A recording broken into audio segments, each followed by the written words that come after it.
This mission is the first time that humans have ever been able to see this with their eyes in the daylight. Again, you hear conversation about that Terminator. You have a great view of that as well. That's the difference between light and darkness on the moon. Victor Glover explaining that as a very jagged looking Terminator due to the peaks that they're seeing and the craters that they're seeing as they prepare to cross over the far side.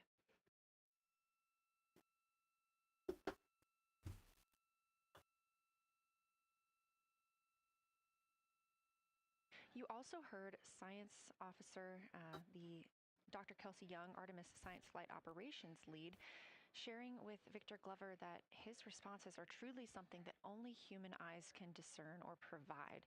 So we've previously discussed how having humans observing the moon on this mission is being combined with lunar robotic data to help us maximize what we know about the moon. So part of that data comes from the Lunar Reconnaissance Orbiter, or LRO. This orbiter provides the robotic foundation that makes Artemis 2 lunar science possible. LRO has been orbiting the moon for 17 years, which makes it the longest operated lunar orbiter in history. And it's also the only American spacecraft dedicated specifically to lunar science and exploration.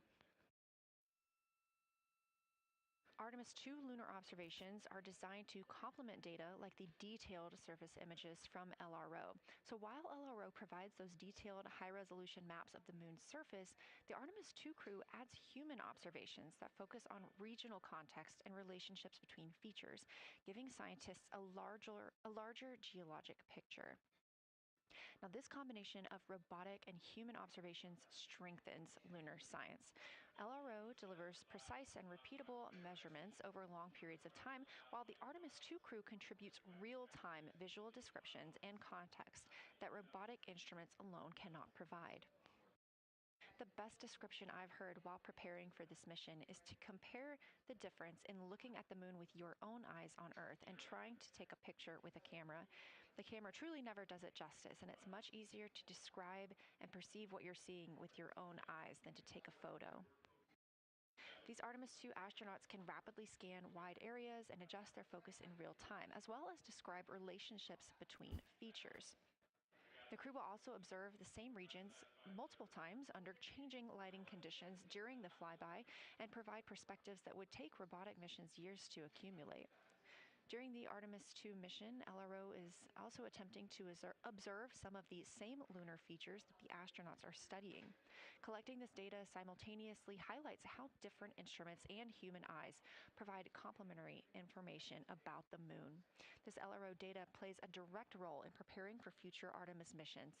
Its measurements of topography, surface temperature, composition, radiation, and lighting conditions are used to assess hazards, identify safe landing sites, and locate potential resources such as water ice near the lunar South Pole.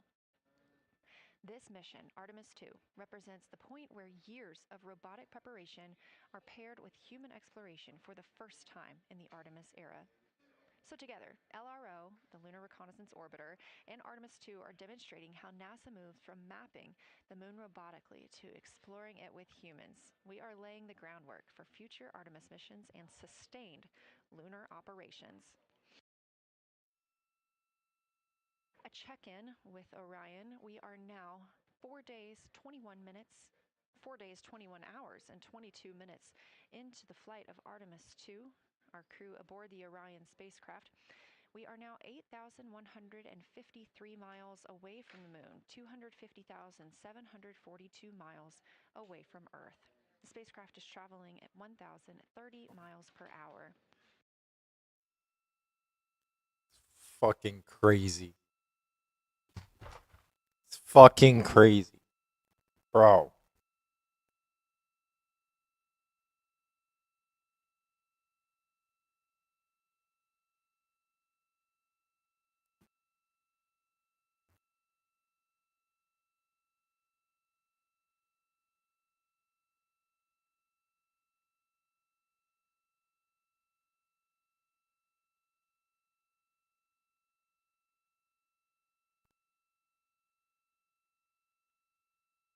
Wow.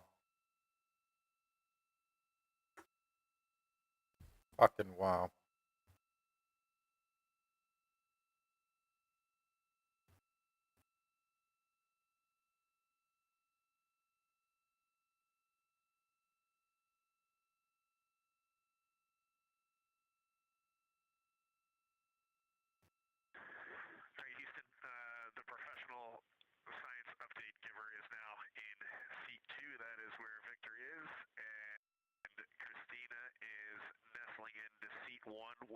long lens, and we're just getting ourselves oriented here.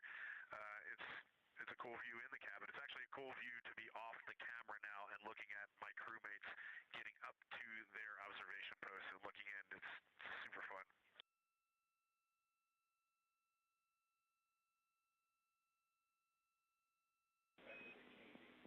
Copy all, read, we like it.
As we heard confirmation from NASA astronaut and commander of Artemis 2, Reed Wiseman, they are now switching positions of the support teams and the observation teams. So initially, Reed Wiseman and Jeremy Hansen were at windows 2 and 3 in the Orion spacecraft, taking photos and making annotations in their PCDs, portable computing devices. They were also giving audible descriptions into their PCDs, wearing headsets with microphones and providing recordings that the science team will be able to listen to later. We were hearing from NASA astronauts Christina Cook and Victor Glover as they made observations as part of the support team. Now, as these teams are swapping, we anticipate hearing more from Reed and Jeremy as they'll be on the support team, while Victor and Christina will be at the windows taking photos and making annotations.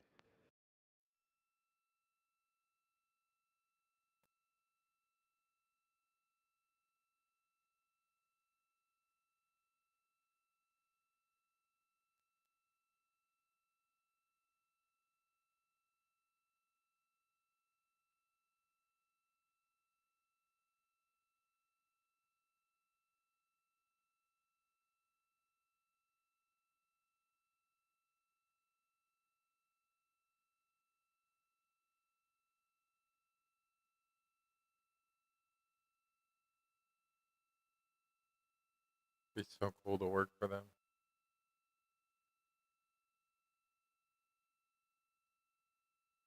So smart. So many smart people, man.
Wow.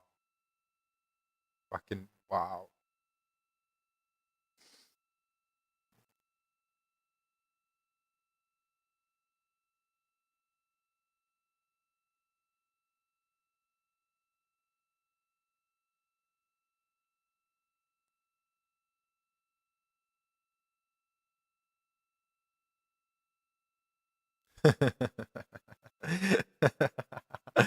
Oh, that's funny.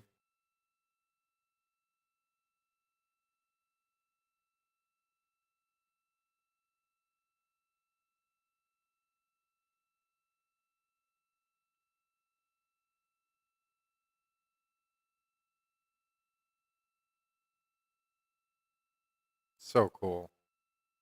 That is so fucking cool, man.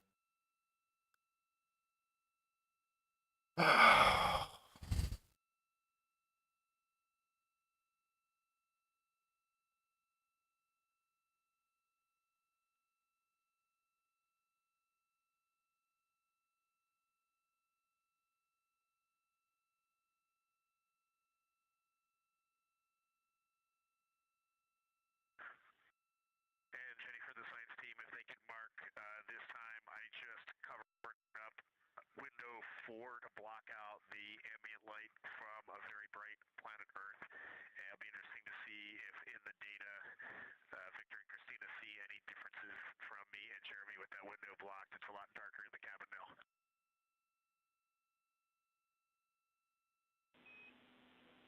Copy, Reed. We're taking note. We'd be curious too.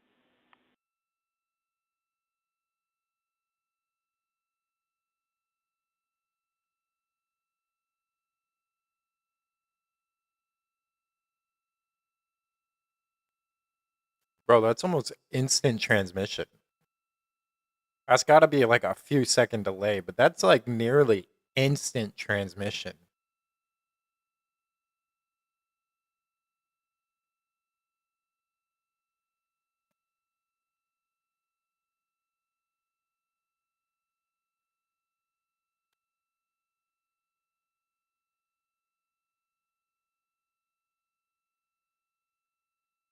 Those two people in the back have got to be some sort of authority.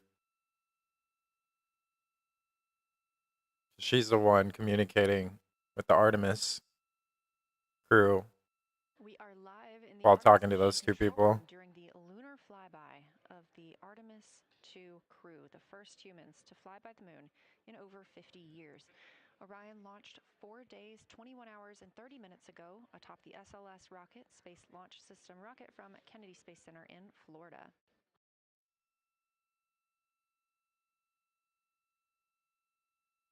Our 4 crew members inside the spacecraft are transitioning their positions. The cabin and window teams have swapped. Currently at the window, we have Victor Glover and Christina Cook, NASA astronauts, and serving as support, Reed Wiseman and Jeremy Hansen.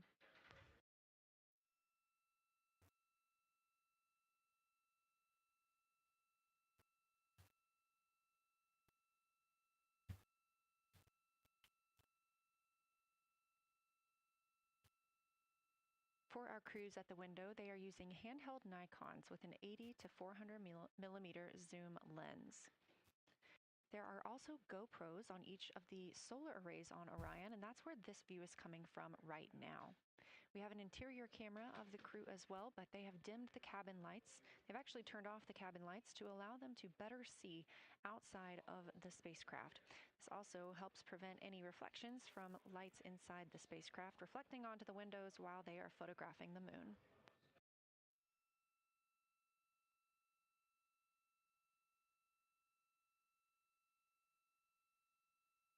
Holy shit. Dude has 6. They all got 6 monitors, dude. What the fuck? Plus a laptop. Holy shit.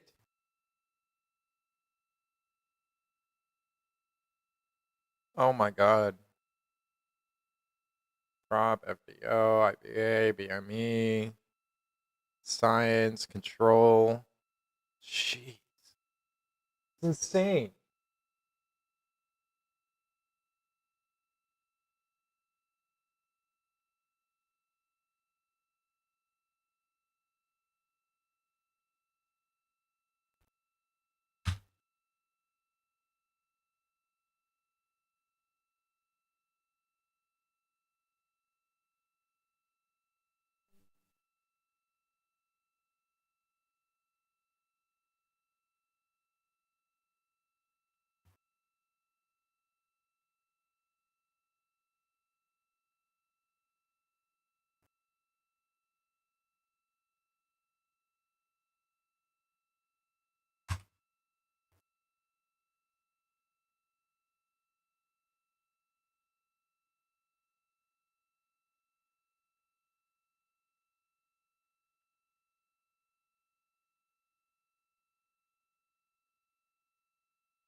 We talked a little bit about the views and the cameras being used on the Orion spacecraft.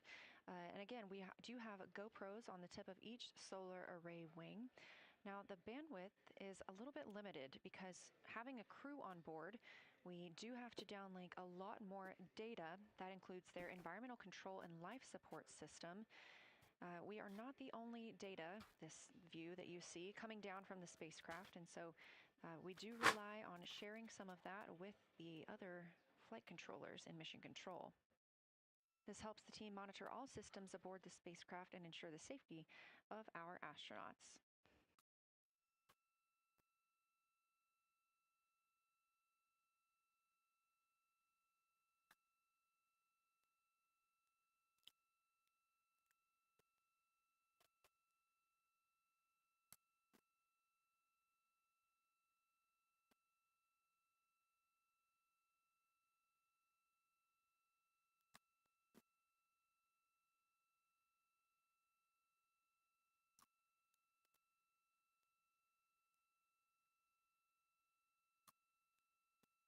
This is so fucking cool, dude.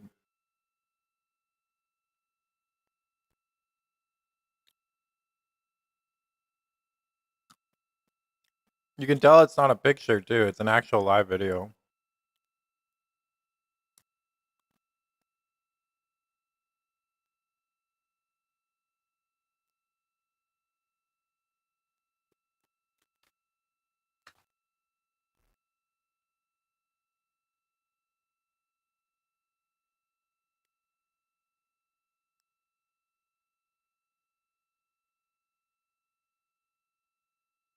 We are standing by for a situation report from the crew aboard the spacecraft. They've been imaging the whole moon. There is now a new crew at the window. That would be Victor Glover and Christina Cook. And so being it's their first time since they have moved up to the window positions, they have a chance to orient themselves and describe and take pictures of any color or albedo variations across the surface. Reminder, albedo is the brightness or reflectiveness. Integrity science for a science sit rep when you're ready.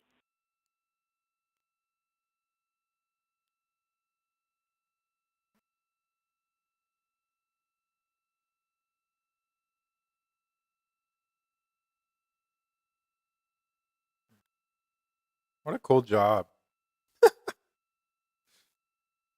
What a cool fucking job, man.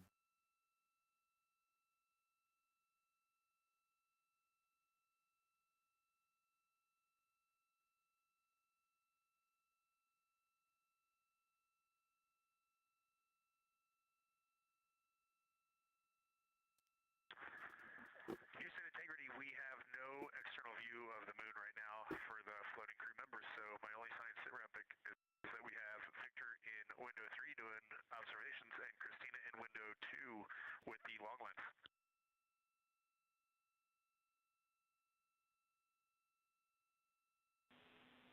Integrity, we copy. Are the shrouds still on windows 1 and 4? And if so, would you consider trying to get a view through one of those windows?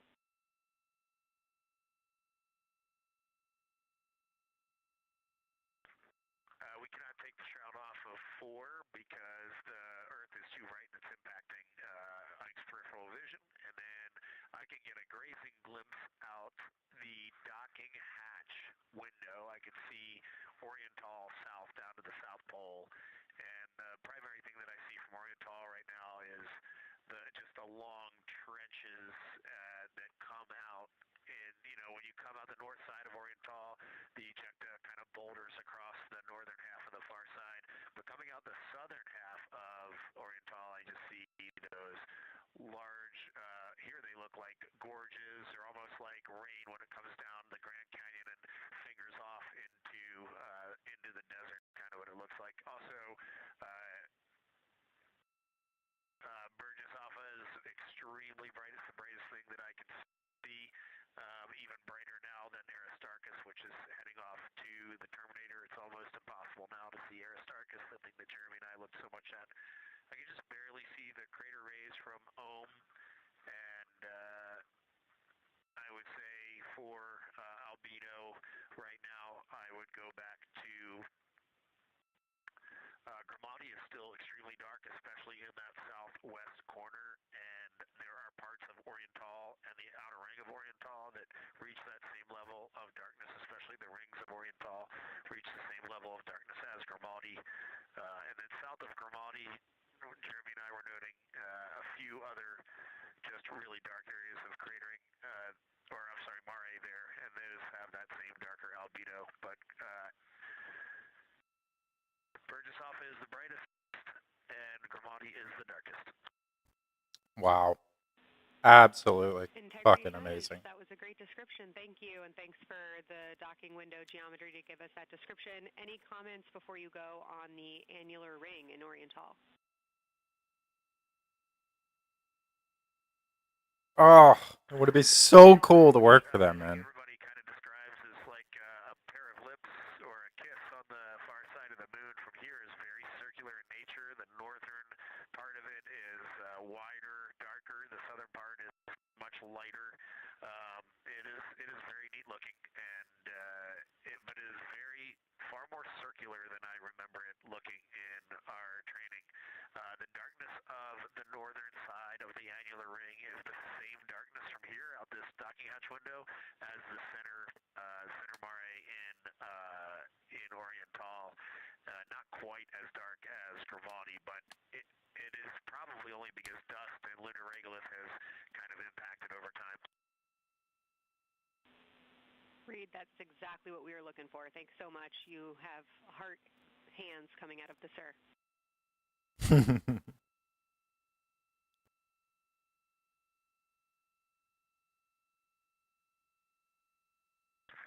that again, Kelsey. Just saying that the SIR was really excited about that. That annular ring was something we were really eager to hear about, so thanks.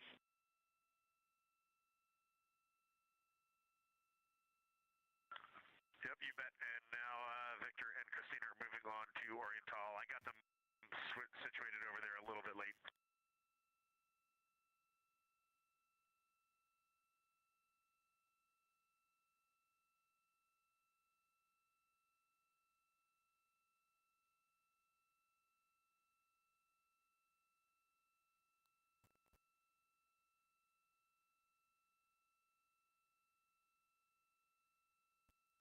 That was NASA astronaut Reed Wiseman, now providing a science sit rep as he is away from the windows most of the time. He is working as the support person along with Jeremy Hansen in the spacecraft, as Victor Glover and Christina Cook are now at windows 2 and 3, able to photograph the moon.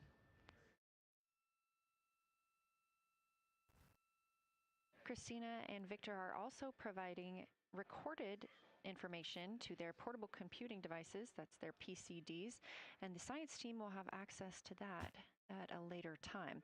They will then review it and compile all of this data to help further our understanding of the moon. One of the items you heard mentioned was Oriental Basin. This has been a very exciting opportunity for the crew. They have all been very excited about seeing Oriental, as well as the science team has been looking forward to it. It is known as the Grand Canyon of the Moon, as we discussed earlier.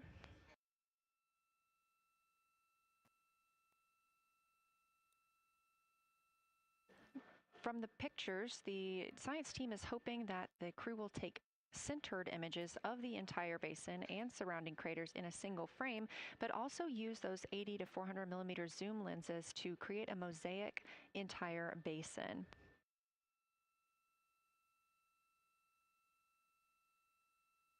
With their unaided eyes, the science team is hoping the crew will describe southern dark annular ring, which you heard Reed just describing, as well as any color, albedo, texture, or topography across the Mare patches and ring mountains. Science team reports that the observations will be used to study the geologic evolution of the youngest lunar basin and to inform formation hypotheses for the annular ring. They're on a shift. It's like work, but like in space. And again, another fun fact about Oriental is the diameter is the same distance between Johnson Space Center, where we are today, and Kennedy Space Center, where the crew launched on April 1st.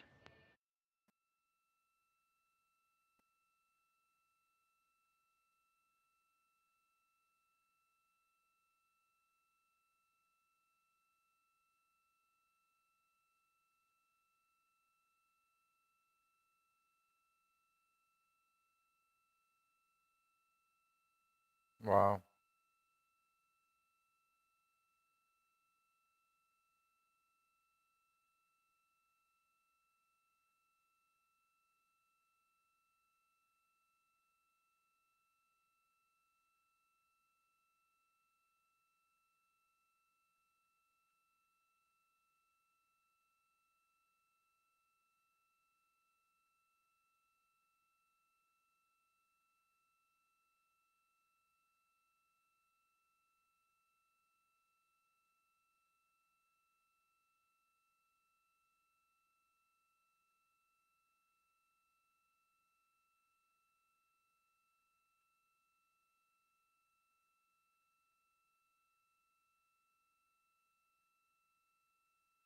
Wow.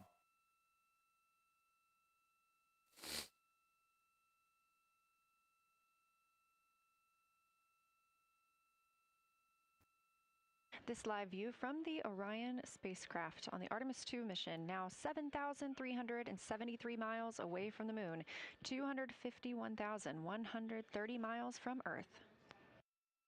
251,000 miles.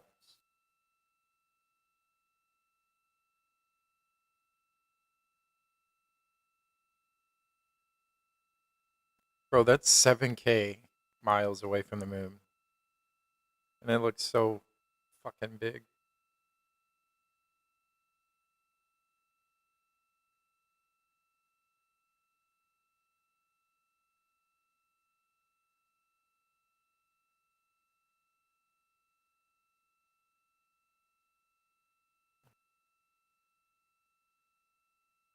FOV change. They widen the FOV. Again, the Artemis 2 crew passed the Apollo 13 record of the humans farthest from the Earth today at 12:57 p.m. Central Time, 1:57 p.m. Eastern Time. FOV been back to normal.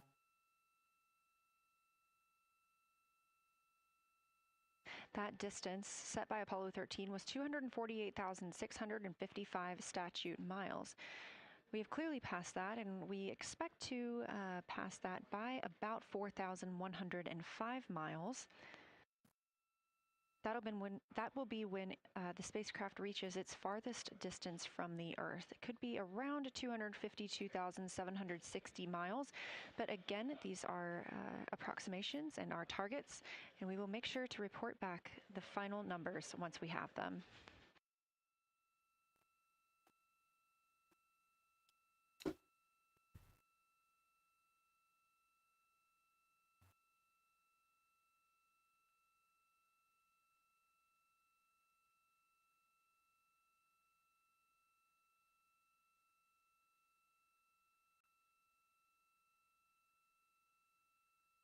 We have some refined times of when we expect to have Earth set of Earth behind the moon while Orion flies behind the moon. That would be about 5:41 p.m. Central, 6:41 Eastern. The spacecraft would make its closest approach to the moon at 6 o'clock Central, 7 Eastern, and that would be about 4,066 miles. And then at 6:02 p.m. Central, and the spacecraft will reach its farthest distance from the Earth. We anticipate that'll be about 252,755 miles, which would be 4,111 miles farther than Apollo 13. We would see Earthrise again at 6:21 p.m. Central Time, and a few minutes later, regain communications with the crew.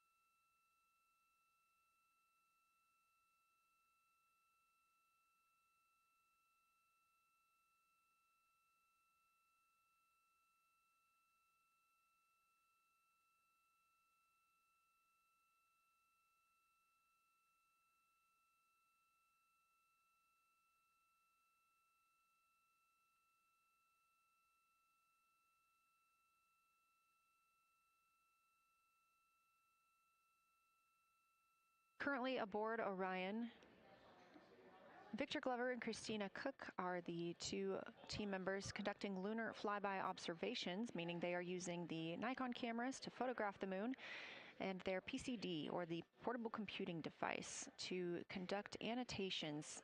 They are both recording information that will be downlinked to the science crew. And tomorrow morning, the science team will have a conference with the team while the information is so fresh.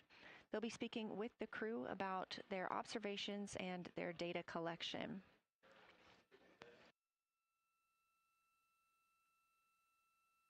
Otherwise, most of tomorrow, Flight Day 7, is considered an off day. Get an off day in space, huh? That's fucking cool. I wonder what they do. Probably work. I don't even know. What do you do on an off day in space? You gotta still be working, right? There's no way. Just not as much work. Maybe you look over when you want to instead of when you have to. you... oh my god, bro. An off day? What does that even mean? You're in space. There is no time to relax.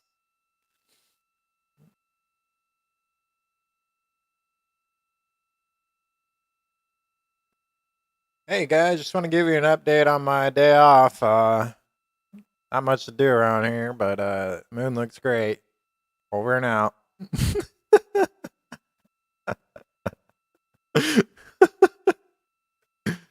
So cool.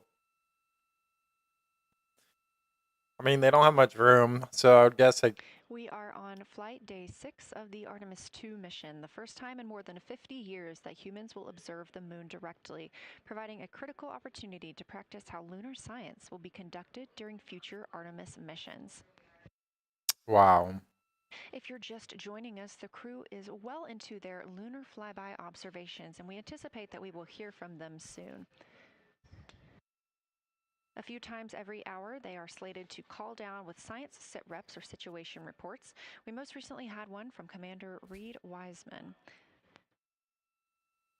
He and Jeremy Hansen, mission specialist, were first at the windows today to photograph and make annotations of what they were seeing. Therefore, we heard more from Victor Glover and Christina Cook earlier in the day during those first blocks. But now that Reed Wiseman and Jeremy Hansen are on the support side, they are the ones calling down what they are seeing from windows 1 and 4. Earlier, we heard that the Earth is so bright in window 4, they have had to temporarily cover it with a t-shirt.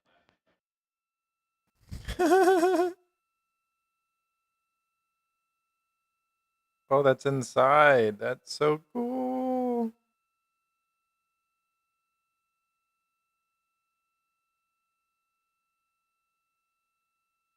The moon preserves a near continuous record of solar system history that has been erased on Earth because the moon doesn't have an atmosphere. So things that we experience on Earth, like weather or plate tectonics, don't really apply. So the lunar surface retains evidence of ancient impacts, volcanism, and solar activity that scientists can study today. And studying the moon helps scientists understand how planets formed and evolved, how the moon influenced our own planet Earth's history, and how the sun shaped conditions across the inner solar system. The moon also serves as a unique platform for studying the broader universe. Artemis science is designed around questions best answered by humans, working alongside robotic systems, combining decades of robotic lunar data with real-time judgment, context, and adaptability that only humans can provide. This mission, Artemis 2, is serving as a proving ground for lunar science operations, which allows NASA to test how science is planned, executed, and supported during a crewed deep space mission ahead of our future Artemis flights.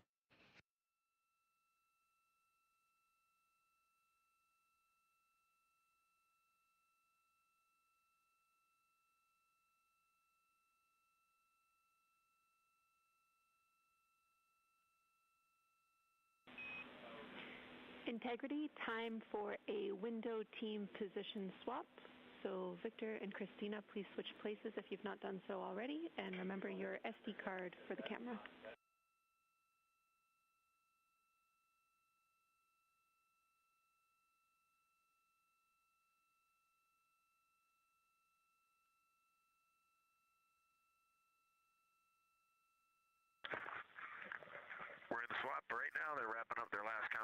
and they'll switch over and change guards in the long lens.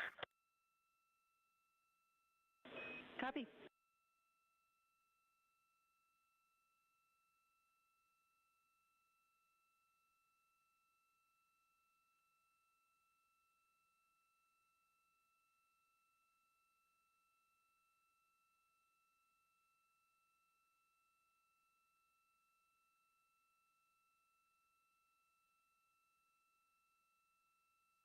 As you heard in that call, it is now time for the team members at the window to swap positions. That means Victor Glover and Christina Cook will be switching roles. One of them has been photographing the moon with a Nikon with an 80 to 400 millimeter zoom lens, while the other was making annotations on their portable computing device. And both are recording audio that the science team will be able to listen to. So cool, man. So fucking cool. This has got to be the coolest fucking job ever, no matter who you are. We are now 2 hours and 10 minutes until we expect to lose signal with the spacecraft as they fly behind the moon. They expect to lose it. And the next target for the crew is considered a crew choice event. They have the option to focus on any regions or patterns or features that interest them. Oh, this is so The science cool. team has asked the crew to capture pictures that illustrate their choice, as well as at different zoom levels, and to describe why those certain features or regions caught their eye.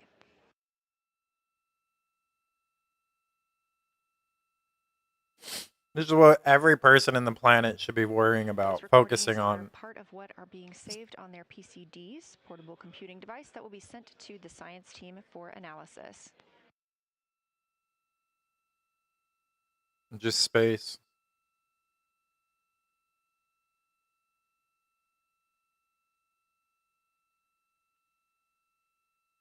The crew has been allotted 8 minutes for this crew choice event, and it's also a time for a scheduled sit rep or situation report. So we expect to hear them calling down what they are seeing soon.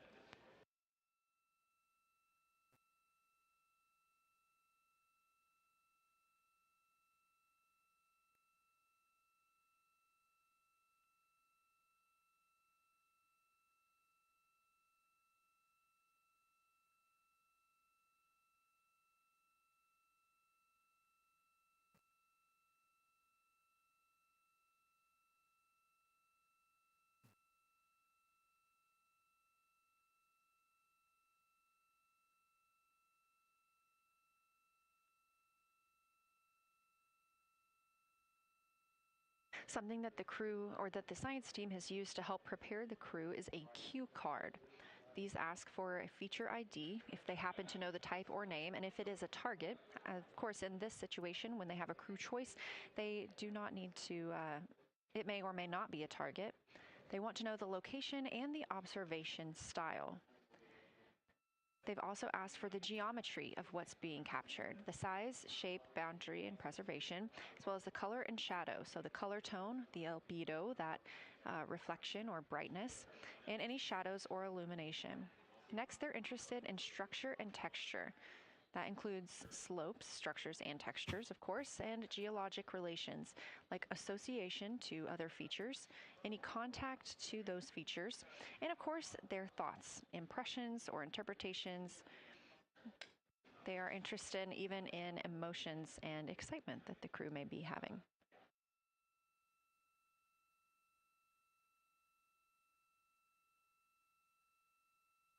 Yeah, it's live. This flyby day has been practiced in many ways, even in Sims here in Mission Control Houston.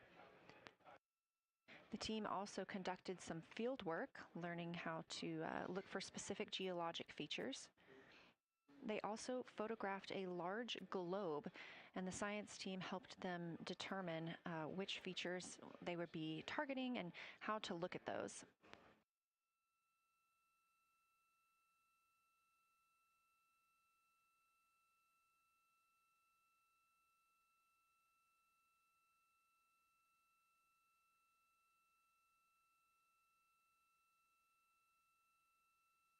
We have a few more minutes that the crew would be photographing their crew choice. Again, this is NASA astronauts Victor Glover and Christina Cook at the windows.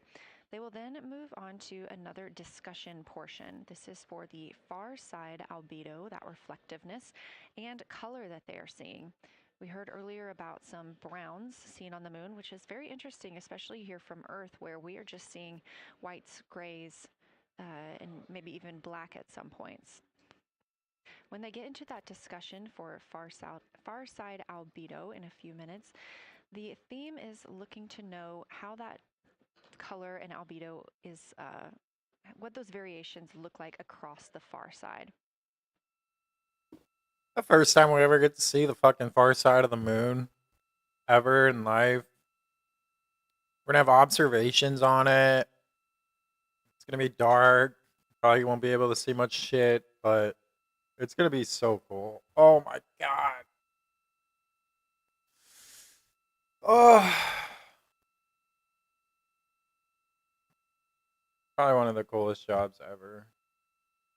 On the right side of your screen, the Science Evaluation Room, or SIR, where team members are looking real time at what the crew is seeing. And even earlier, we're... Houston Integrity, you ready for science zero? We'll take it.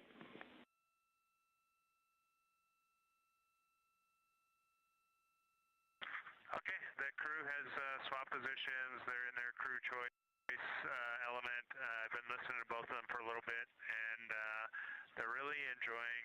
They both decided to pick the Terminator, and they're spending a lot of time looking at the Terminator, just talking about the resolution that they can see, the depth of the craters, and the various People are happy. They picked the Terminator. unique excavations that they can see.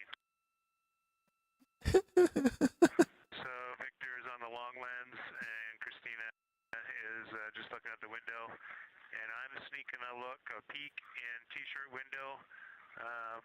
It looks like, I don't have the best angle here, but it looks like Aristarchus is on the limb of the moon now. It's amazing how quickly it changes as we speed around the far side of the moon, stuff that's leaving our field of view, and now we have a lot of the dark side of the moon that, you know, it's missing for us right now, but it would be in view if it was lit at all. Jeremy, Science, thanks for that sit rep. Do have a question.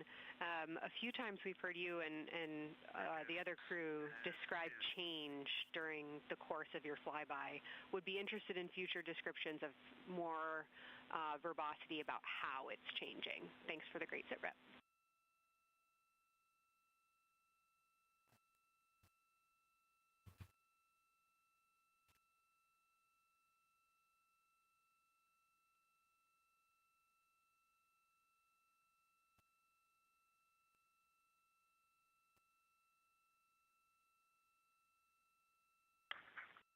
Yeah, Kelsey, sounds good. We are definitely keeping an eye on that. My eyes have just not readjusted. The moon is so bright when you come back to the window. I was just in the interior of the cabin. I've come back to T-shirt window, and it's just overwhelming brightness, and my viewing angle is a bit challenging, so I won't be able to give you great observations from this window. But I will talk about something that I was talking a lot about in my recordings earlier, which was we've been talking about some shades, and so we have obviously the dark and the light gray, and then we've talked about naming some colors, a brownish hue and a greenish hue. And I'll tell you, like right now, Aristarchus, the plateau is hard for me to see from this window, but that had greenish hues to me and was very unique. I didn't see anything like that anywhere else on this side of the moon. And then I see a lot of these, what I would call brownish hue areas. There's a number of them.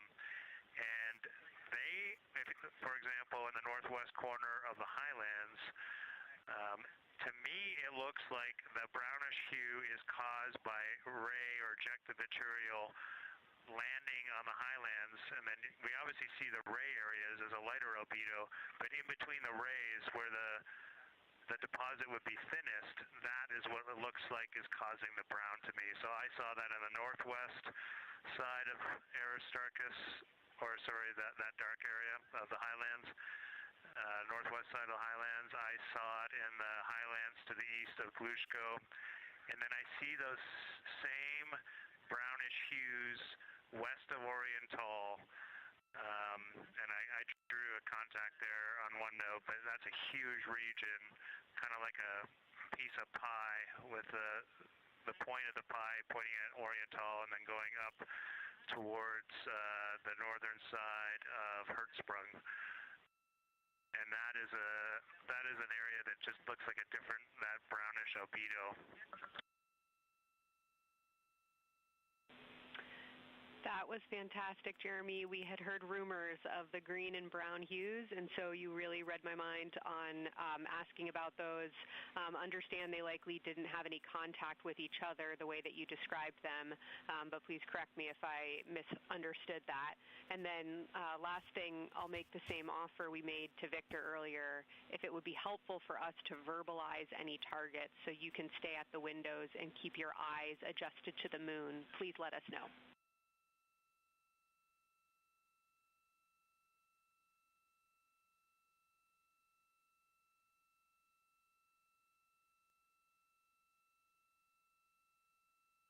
Fucking smart, dude.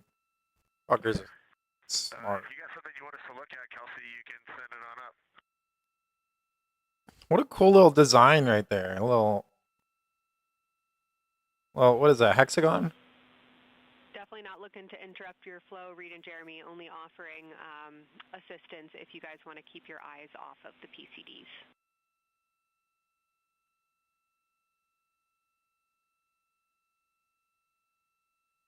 Wow. Oh, I see what you're saying. Okay.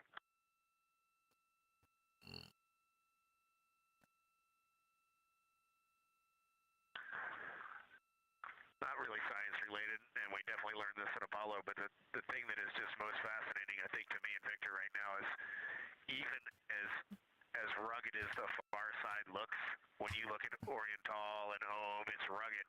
But man, when you look at the Terminator, it is just like impossibly rugged, and it reminds you that the whole far side is that way. And just the Terminator is really bringing out the shadows and the hills and the valleys, and it's unbelievable. It's like no surface of the Terminator is not marked by meteor impact, and it is very impressive to look at that, and you realize that is true across the whole far side. You just can't see it due to sun illumination right now. Reed, Houston, and we were commenting on the same thing. Even from our view, the Terminator looks absolutely alien because there's just so much texture in there that we're just not used to seeing. So thanks for sharing that with us.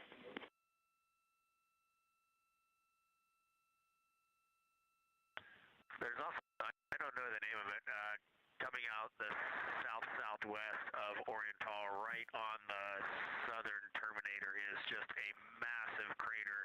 I don't know the name of it. Maybe you can look on the solar array wing video and tell me it's right. It's the southernmost crater you see on the Terminator right now.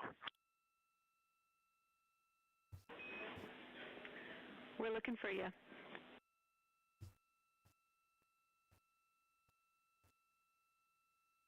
Oh my God. You can't get these observations with people not in space. You just can't. How would they be able to do that? If people are saying they didn't even get on the fucking Artemis, there's no people on it, blah, blah, blah. It's like bullshit. You cannot get these observations from fucking Earth.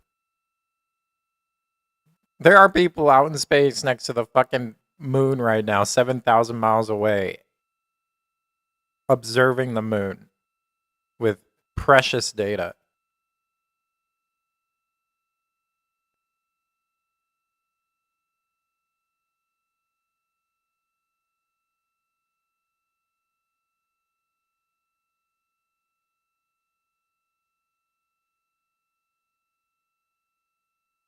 It's so fucking cool, dude. So cool.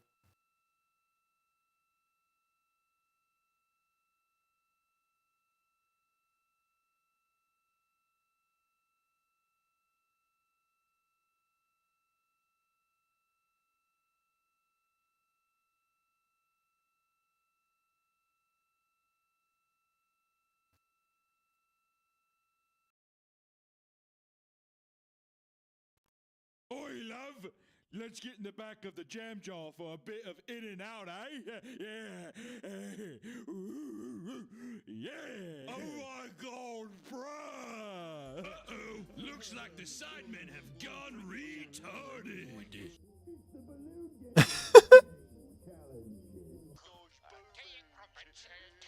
Oh yeah, she's hot. I would crush on a show like this. Women are obsessed with me. I already got this one girl catcalling me every night. Tonight I'm gonna have her wetter than a 42-year-old nurse at a Kevin Gates concert. Hey, you've been glued to that thing all night. If you don't start paying attention to these videos I'm showing you, man, you're gonna be alone for a long time. Look at you. Huh? Oh, sorry. I've been trying to convince this guy I'm a girl for like the past 6.5 hours. Look at that! Good God, man. Your username is Miss Virgin Double D's? I'm in a Sleep Token Discord server to pick up chicks. It's actually a pretty sweet plan. I pretend to be a girl to gain their trust and their friendship. I'm a girl and I'm just looking for a friend. I swear. And over the course of 9 or so months, it's anime watch parties. I love anime. Token E concerts. I love Sleep Token. Friend slot game nights. I love video games. I'm a girl. And then, just when they trust me the most, that's when I reveal I'm a man, and they're excited. They say, "Oh my God, I'm so glad you're a guy and not a girl, this person who I thought you were." And they become my girlfriend. It's pretty good, right? So you're not even meeting these people in person? You just talking to them on Discord? You know what? Shut up, man. It's just easier to meet girls online. And plus, this Discord mod keeps banning all these guys who are pretending to be girls, and he's totally cock-blocking me. But you are pretending to be a girl. Oh, yeah, but I'm not one of the weird ones. See, this is the problem with men nowadays. Having to deceive people and meet creeps online instead of meeting real people in real life. Oh, she's a creep? Really? Look at that right there. Does that look like a creep to you? Her name is Sakura. Where is Sakura from? Dayton, Ohio. Oh, gee. Hey, come on, man. Hey, what the hell? Night, guys. Good night, Blockton. I'm off to bed. I'm pathetic. You're the one obsessing over some stranger singing to you in the middle of the night. It's called a cat call, and obviously you've never had one. Do you even know what she looks like? Have you even thought about what this person's trying to do to you? She could be trying to kidnap you, fucking rob you, give you a goddamn Ghirardelli dark chocolate bar for all we know. No, but she sounds hot.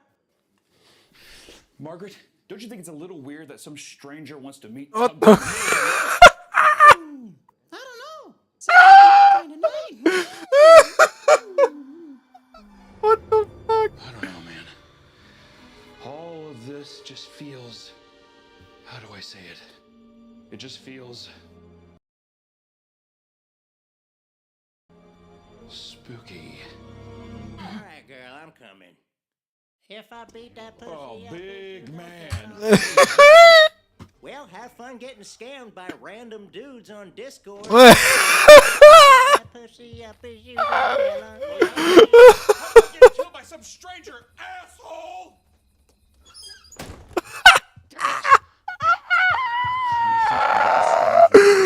Oh my god, the background is League of Legends and a fucking wall, dude. What the fuck? Oh my god. Oh my god, hold on. I gotta send this video to fucking people who play League of Legends. Hold on. Oh my god. No way. Hey, I'll talk to you soon. I'm heading into O'Reilly's to pick up some antifreeze.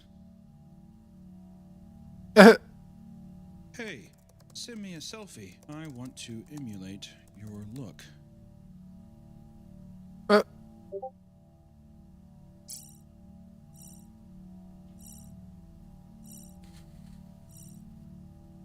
Where's the picture?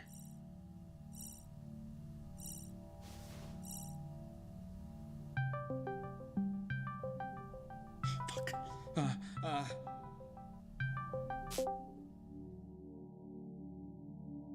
Hello? Turn on your webcam. I'm sick. I'd rather not show my face. Clock's ticking, kitten. I'm only gonna ask you one more time. Okay, here 1 second. I'll take a picture. Just let me pull out my camera, and I'll just... You're a phony, I know it. No. Here, look. Here's your picture. Oh my god. This is you? Yeah. That picture's of me. I'm just learning to code. Goddamn filthy fucking clankers are stealing our jobs. Am I right? My apologies, Princess. I hate to be such a stickler. Princess. It's for your own safety. Yeah, you're right. I get that. You can never be too careful with weirdos out there. No, you can't. I've been grabbing them left and right tonight. I'm just one of the good ones. I feel like such a doofus. Oh, no. Hopefully one day I can greet you in person. And you'll know what a true gentleman is like. Yeah, that sounds great. Sure. You can come over anytime. Okay. Come over. Bye-bye. Okay, bye-bye.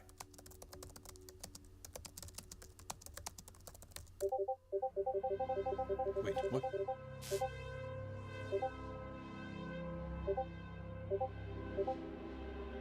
My address? My IP? What? Princess! Why must you keep me waiting, kitten? I think I'm getting pretty sick. I think that maybe we should reschedule. Don't worry, I'm most likely immune. I've been vaccinated for every disease, sweetheart. Let me tend to your sickly body. Oh, no, I can take care of myself. Beautiful angel! Are you trying to hide something from me? No, I'd never do that. You have until the count of 3 to show your beautiful face, or I'll kick you from my Discord server. 1, 2, 2.5. Oh my god, no. 3 quarters. You seriously gonna make me count to 3, baby? 3. Hi.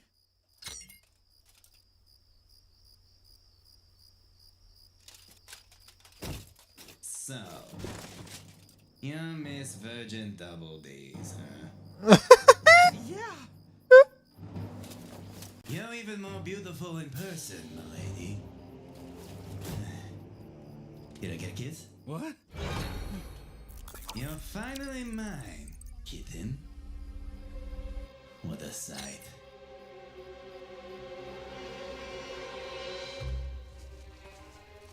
And dogs get erectile dysfunction. Oh boy, that's not good. Ugh. Oh goddamn, what happened to these guys? Turn back! The fruits of your labor aren't worth it, my friend. What the Is she your girlfriend? I'm not trying to be a homewrecker or anything. Now listen to me. You must turn back. Do not go any further. She called me in the middle of the night, and I gave in to temptation because I was pretty horny. But when we met, she sucked me dry. I got sucked dry too. Yeah, she gave me a suck. Holy shit. I'm so in. I'm telling you to stay away. It's not the good kind of suck. Please listen. You stupid son of a bitch. Thanks for the warning, guys. I appreciate Turn it. back! Turn back! Oh, so horny still. Fuck!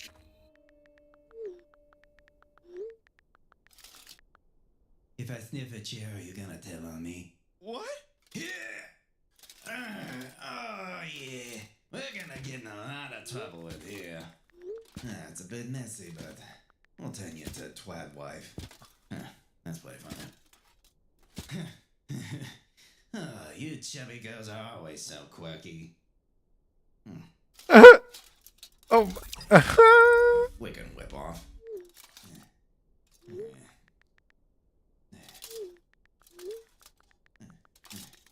Who the heck are you talking to? Oh, my doctor.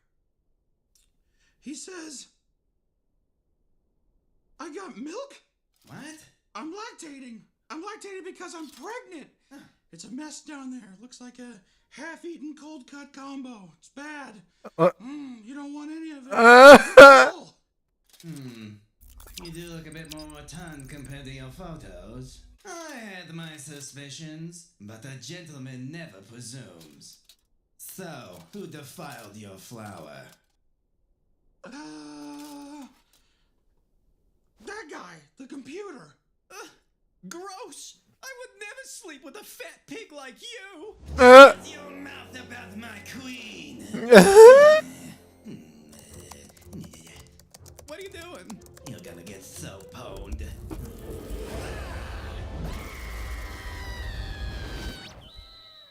Oh my god! Oh my god! Tribute. A tribute to our future love. I will raise this child as my own. No one will speak ill of you again, my dear. Anyone who crosses us will face my wrath. I got my period. You still get those when you're pregnant? Gross. Sure. I gotta deal with that. Don't make me wait long, princess.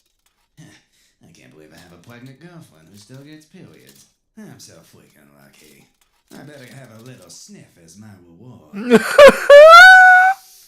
Oh my god! God! Where you at, girl? I'm trying to get my freak on. Finally. You've come to me. Oh my god! What is this?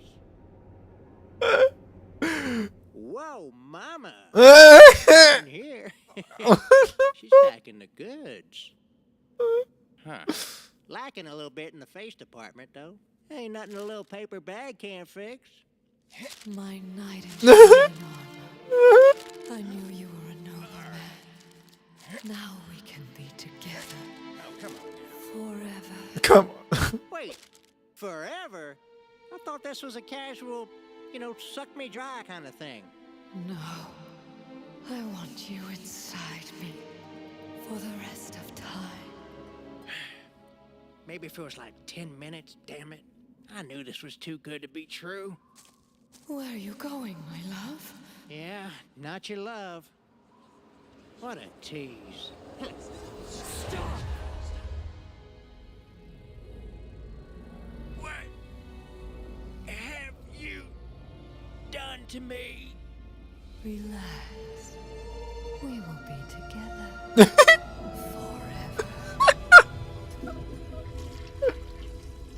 Don't wash your hands, baby. I want them to stink.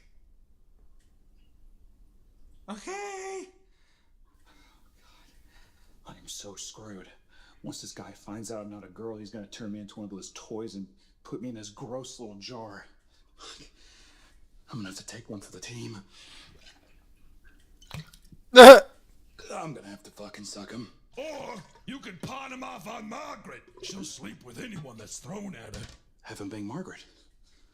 That's a pretty good idea. Once he does that, naturally he'll want to leave. What, you think he'll just go? Of course. All men do. It's a tale as old as time. I guess that's true. We are a bunch of horn dogs, aren't we? Mm-hmm. Think you can cover for me while I go talk to her? Yeah, no problem, buddy. I got you. Thanks, John. Everything okay in there, kitten? I hear you struggling in your litter box. Yeah. Just got bad cramps. Probably gonna shit more blood or something here pretty soon. I hate periods. Please, God, give me a pain. Margaret! Margaret, I need you to do me a favor, and please, for the love of God, tell me if it's too far. Sure, I'll do it. You don't even know what it is. Oh, well, what is it? I need you to bang this guy in the house. Yep, not a problem. I'll do it. Wait, who are you? What have you done with my dog? I'm sorry, I did not know he was going to do this. Hey, baby, Fuck. Okay, Artemis is a really bad guy, okay? So when he's here, I want you to just follow my Remind lead. you. Are you playing jokes on me? If so, I don't think they're very funny. No, I wanted you to introduce you to my friend. Oh, look how pretty she is. Here, take a look at her. Huh? Salutations. Any friend of my muse is a friend of mine. Hey, he's cute. You think I'm cute? Oh, yeah. A big, strong man. So handsome and noble. How about you come over here and give me a kiss? No. Oh my God, man, what's wrong? What's going on? Hey, I think you guys would be a good couple. I think she likes you. No! I must pay the price for my temptation! Oh God! God, man, what are you doing? Come on! I must punish you for giving me a boner! Margaret, no! No, Margaret, no.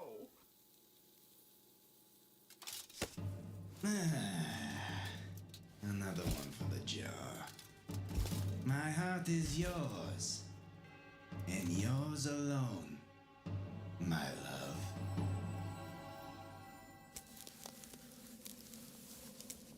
I'm gonna make you a beautiful ring, my love.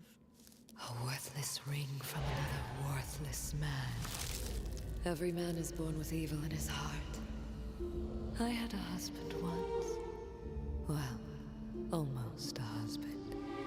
On our wedding day, he murdered me, drove me to the middle of nowhere and buried me. My love for him grew into this tree, only to be tangled up like all of his lies. The worst part is, I find myself still missing him, loving him in some twisted way. Sounds like a you problem.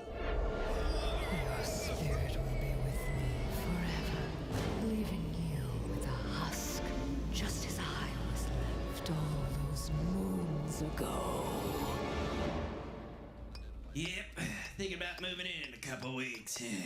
I'm gonna put my gaming station right over there. You're gonna watch me play Marvel Rivals all night long, baby.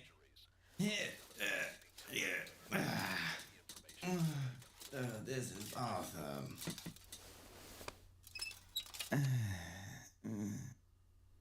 One day I'll ask for your hand, milady. But for now, can we seal our love with a freaking kiss? No, man, I can't do this. I can't. Shh, baby, calm down. Let me make this easy for you. I'm not a girl! Well, of course not, darling. You're a woman. No, man, no, listen! No, God, I'm a regular guy. I mean, look. I'm just a regular guy. I'm just a regular obese guy, okay? Jesus. God, I've been lying to you because I like this girl in your Sleep Token Discord server. So, dude, just please stop. Stop trying to kiss me. Don't fucking blast me. Don't put me in your goo jar. And for the love of God, most importantly, don't kick me from your server. Because I think I really like this girl. Like this girl, huh? So, you found love. You get to use me and toss my feelings around like they mean nothing! I said I'm sorry. I'm sorry. No longer will I be the bastion of good fortune for ladyfolk. You have turned my heart to stone. Never to love again. You will never break another man's heart. I'll make sure of that. Oh, shit. You better run, you fat fucking fat boy! Help! Oh, God! Hey,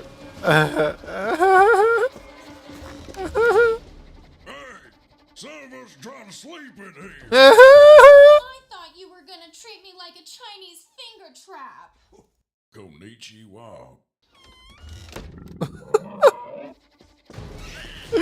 Ah,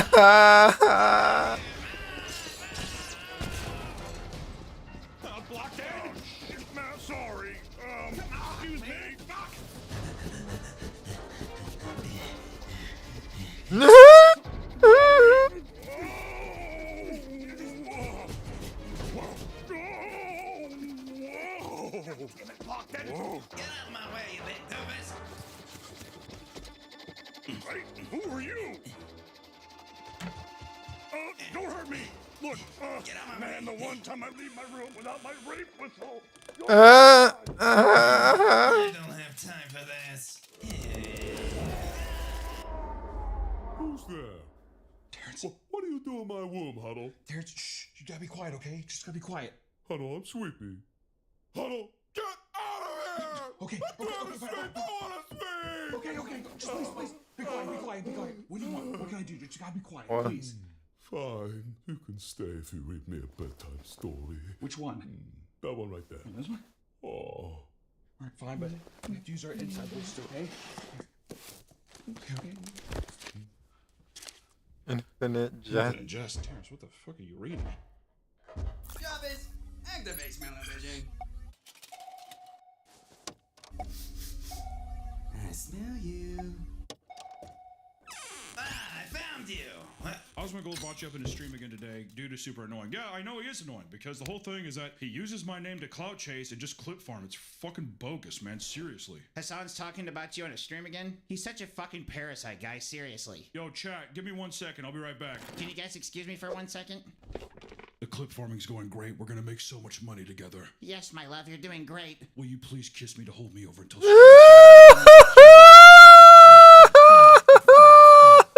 Who's this guy? Who's he? Oh my god! What the fuck are you saying? Kaya, please! I'm gonna talk about that later. Oh, yeah, you gonna talk about it? You wanna hit it again? Let me do one. Let me zap her. 哎呀，别惦记那只 Popper。等一下，我在讲中文啊。 Can we DoorDash something from Panda Express? Oh, that sounds really good, baby. Kaya, what do you want from Panda Express? John PG. John PG. I can't hold it in any longer. You need to make love to me right now. Oh, yeah. Tap her again. Oh my god. Jesus Christ, I'd kill myself too if I wrote that book. Are you sleeping? Or?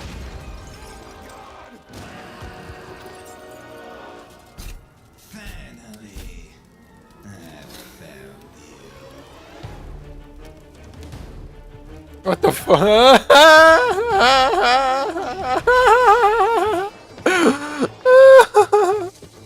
The mobile home. Oh my god, bro.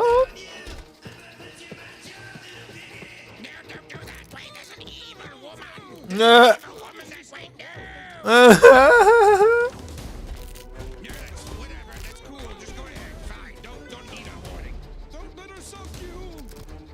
Don't let her suck you.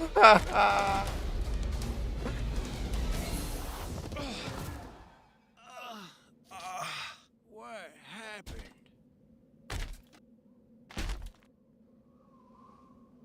Well. Another specimen for my tribute jar. Let him go! His soul is mine. Another woman telling me what to do? I've seen this story before. You make a brother one. Wait. Looks 10, body count 243,000. Chance of courting 0. Method of approach resentment. Pill. Sorry, maiden. Your beauty won't work on me. My beauty? Yes, of course. Your perfection, your curves, your excellent skin and sense of style. Perfection, your curves, your excellent skin. Tits, B cup, question mark, hips, childbearing, genetics phenomenal, personality, probably me. Sense of style. Guys like you would never look at such a hideous beast, such as I. Oh man, he's moving in on my girl. Shut up. No man has ever spoken to me that way before. That was so romantic. Yeah, well, I guess I'm just one of the good guys. Just break my heart quickly so I can end the lives of these pathetic How do I know you wouldn't break my heart? Another alpha male just going to use and discard me. There's no way, princess. I would never. Would you be mine? Forever? Forever and ever. I'm waiting.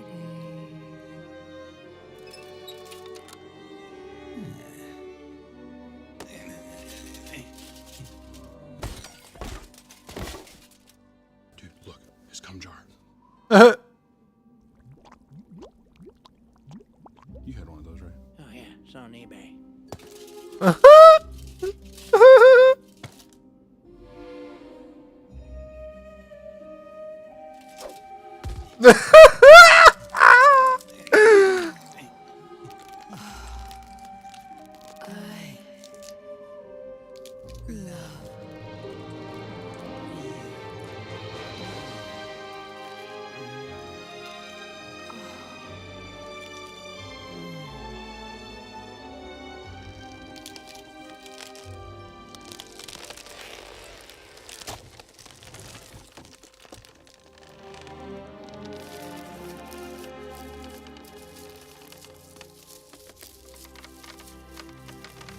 Finally, we found love.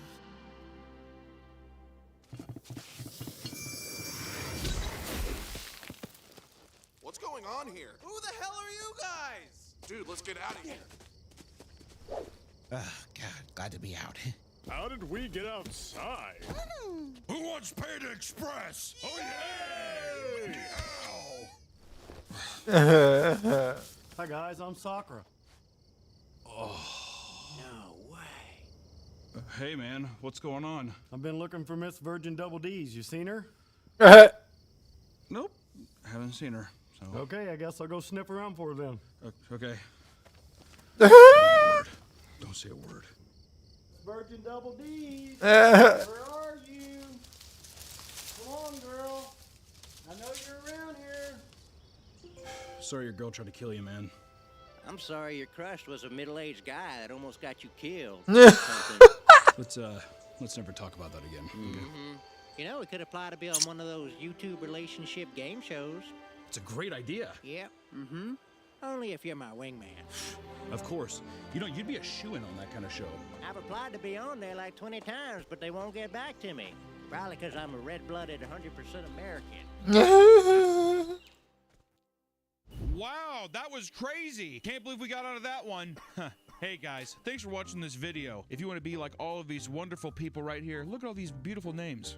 I don't know if I like that one. You can sign up for our Patreon and become an awesome Patreon supporter. It does help us out a lot, and you get access to behind-the-scenes stuff. We're gonna have a new, maybe even put that like right here, or right here. I don't know where the hell you want to put it. We're gonna have some behind-the-scenes of how we did this shoot and stuff, and we will have more coming very soon, along with concept art, all kinds of stuff that we post that you don't get to see here until it gets live. Be sure to check it out if you want to support the channel. Also, Bro. Actually, cinema. That was cinema. Oh my god, I can't believe I found that unrecommended. Oh my god. They were making fun of Discord mods so fucking hard. That is so funny. Oh my god.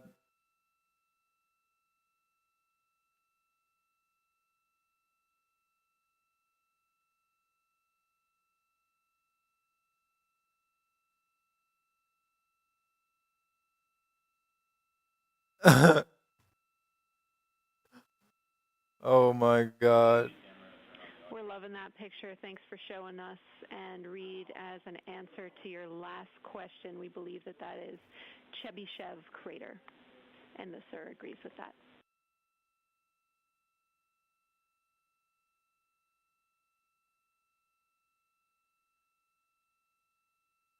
Okay, that picture I was just showing you is an 8X iPhone out the docking hatch for the high grazing angle. It's just amazing. We love it. Thank you.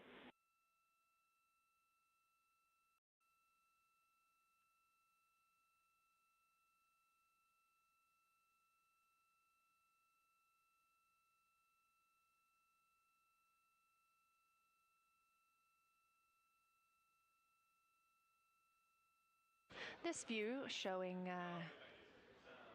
at the very top, a camera coming from Orion, continuing their flyby of the moon. We have 3 more flyby observation blocks after the completion of this one. Down on the bottom left of your screen, that's the SIR, the Science Evaluation Room, where team members are continuing to work through all of the targets that the crew is photographing today, and they've helped identify some of the craters and some of the other items that the crew has seen on the moon's surface. Down on the right is Artemis Mission Control here in Houston. Those 2 rooms down at the bottom are just down the hall from each other. Sick.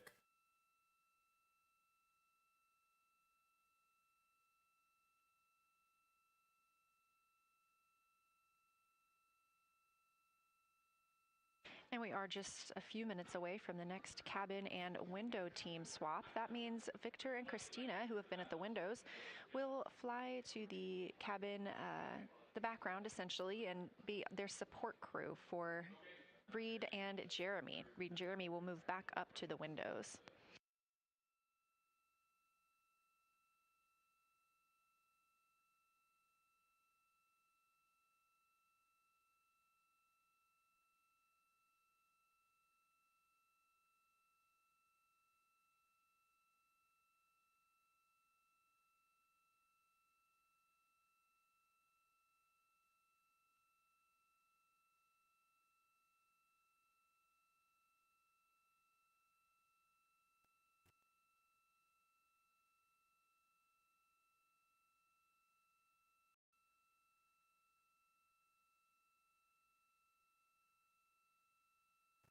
Cabin and window team swap, meaning we have moved into the next block of lunar. We had, I think, a very successful talking through of some contacts between different color areas, both in the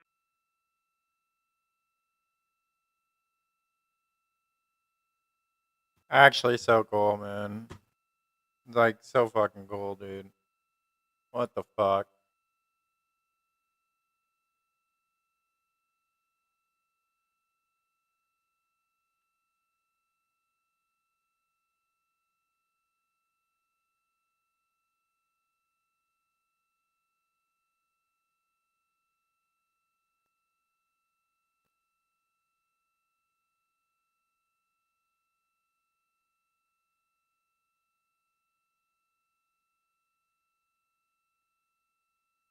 That call from Capcom, Jenny Gibbons, CSA astronaut and Artemis 2 crew backup to the crew aboard Orion, letting them know that they will need to remove the window shroud they had placed on window 4.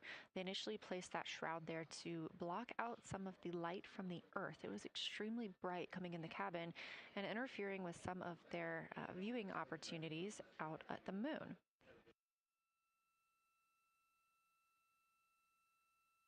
This was a request from ground teams to ensure that they are protecting other systems, and the crew has been offered the opportunity to use something else to cover the window.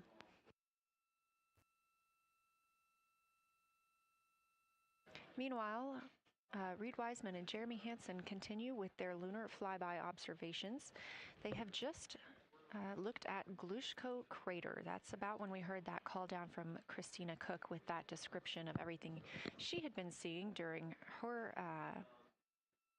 her observation period and what she was seeing at that time. The science team asked this crew to take centered images of the entire crater and their ray system in one frame. They're also interested in knowing the brightness, texture, and extent of Glushko's rays and how they differ in the mare, or that sea area, versus the highlands. Glushko is considered a young lunar crater, and these observations can help understand material properties of those craters.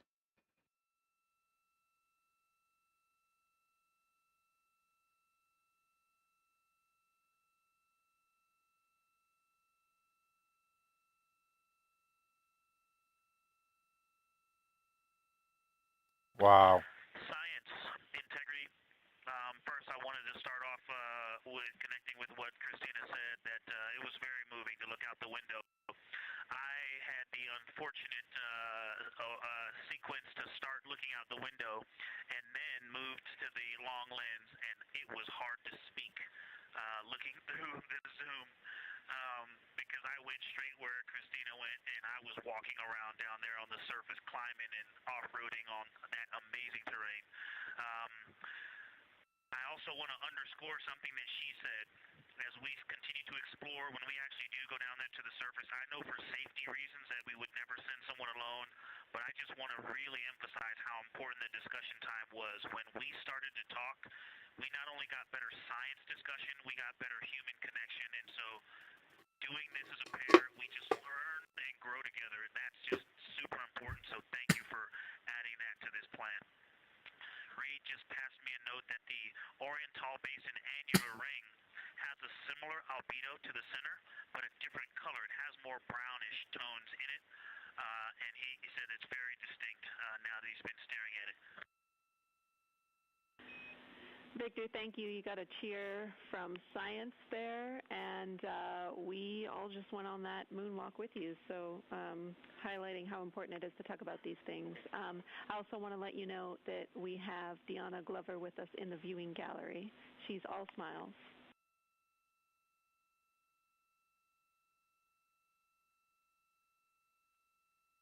Well, you just got a bunch of cheers up here. Hey, babe. I love you from the moon.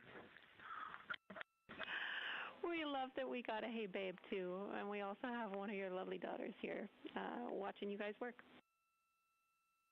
Aww. Thank you guys for doing that and for supporting them through this. And to all of you, Genesis, Maya, Joya, and Corinne, I love you. And Deanna, I love you. I'm glad you get to be there.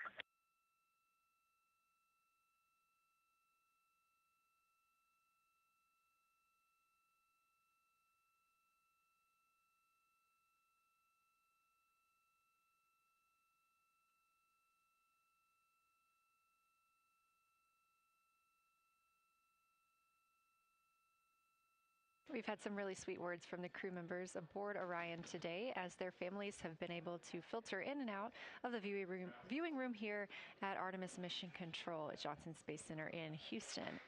Victor Glover also giving a great science sit rep and just a description of how it must feel if you were down on the lunar surface while he was looking through that 80 to 400 millimeter zoom lens. He also expressed how important it was to be able to talk through that real time with Christina Cook and stress the importance of that on future missions, that it not only made their discussions better, but also more human.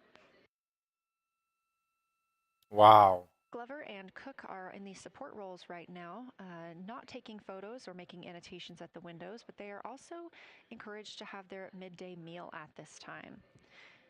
For lunch today, those two crew members have options of beef ravioli, salmon, butternut squash, sweet and savory kale, pickled beets, cherry blueberry cobbler, wow, tuna noodle casserole, tomatoes and artichokes, broccoli, and chocolate peanut butter bar. Wow.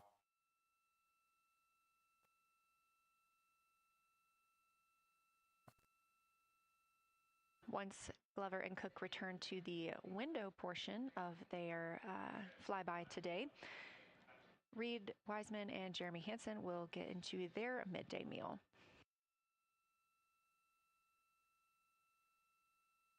Again, this is the third of 5 scheduled blocks for our lunar viewing today, and if you were watching at the start of the broadcast, you can definitely tell the difference in the distance from the moon. We are now 5,518 miles away from the lunar surface, and again, expecting the crew to get about 4,066 miles away. Wow. They are currently 252,050 miles away from Earth, and every mile is a new record, having surpassed the Apollo 13 milestone for furthest distance earlier today. Wow. Bro.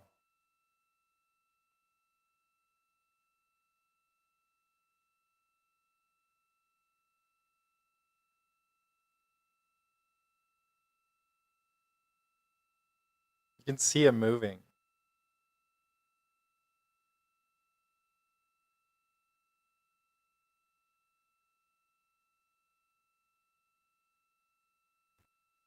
In real time, you can see him moving.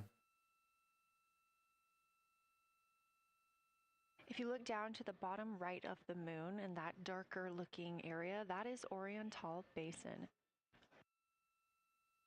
We have continued to lose views of the near side. It is just barely visible over towards the bottom right side of your screen. And then you'll also hear later about that terminator. That's the line between light and darkness while on the moon. It is really exposing some of those craters at this time. Wow. A couple of the other features in view right now are Hertzsprung Basin and Vavilov Crater. Hertzsprung Basin is nearer to the center of the moon, closer to that terminator line right now, and Vavilov Crater is just on the outskirts of it, closer again to the terminator.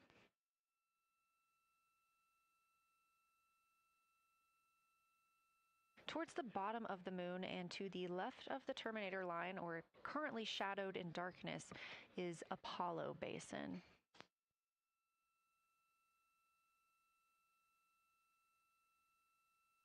So much interesting facts. Science from integrity. Let me find out how far we are from the moon right now.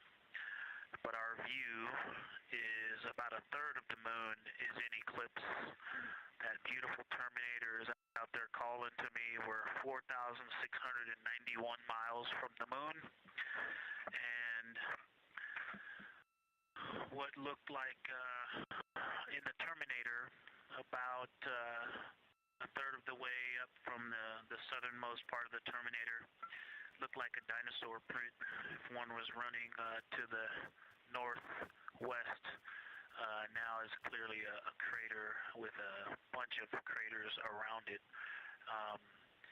And that terminator, I can only see about half of it. I'm looking through the docking hatch window right now because we have the Z9 in window 1. But that terminator has moved. I guess I've been using Vavilov the whole time, so it's gone 2 more Vavilov craters to the west. And so a few more features are starting to peek out into the sunlight there with that low sun angle. And so you still have ridges and valleys showing up very clearly, a very jagged terminator, and a few islands of light out there with some high elevation shining in the sunlight in that darkness. And on the eastern side of the moon, let's see, Grimaldi appears to be one of the farthest east features, and that is maybe 5 degrees from being right on the limb and going off over the horizon. It is interesting, just looking at Oriental, that my first impression of it is all of the dark areas appear lighter, which I think makes sense because it is now facing, well, it's still relatively the same to the sun, but my angle to it is different. So I'm looking at it from a little more, even further to the side as we pass it.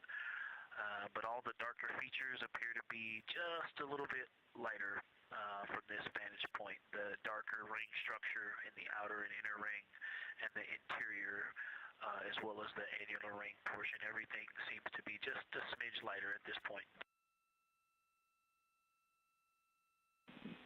Thanks for that description, Ike. Any additional words you can provide on Oriental would be wonderful, as that is such a high priority target for us. And while I have you, as we get closer to target 15, which is the terminator target, if you can find Zeeman Crater again that you were looking at earlier, everything to your left of Zeeman would be getting into the South Pole Aiken area to help you orient yourself.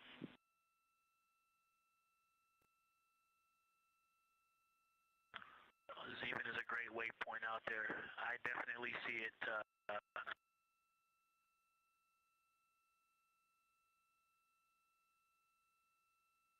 They're in. Yeah, Zeman is very easy to find, and that is awesome. Thank you for pointing that out. Feel free to do that as often as you think of things.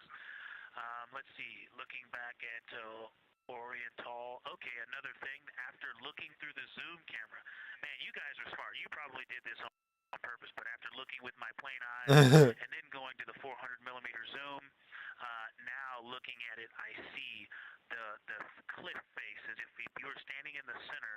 That inner and outer ring have definitely some real terrain to them, and now I can see that as terrain. Now that I look at it even with my naked eye, I can tell that there's a lot of elevation and that, like I said, a cliff face on that eastern edge where all the darker deposits are. And it's just the scale now. Looking at it from far away before, it seemed like flat with color painted on it, but now that I look at it, I can definitely see that there is, different depositional characteristics, and so the darker is some other material, but there's also some shadowing going on because of the cliff face that is a part of that crater wall. Great description, Victor. Thanks, and really interesting to hear now the distinction between shadow and color.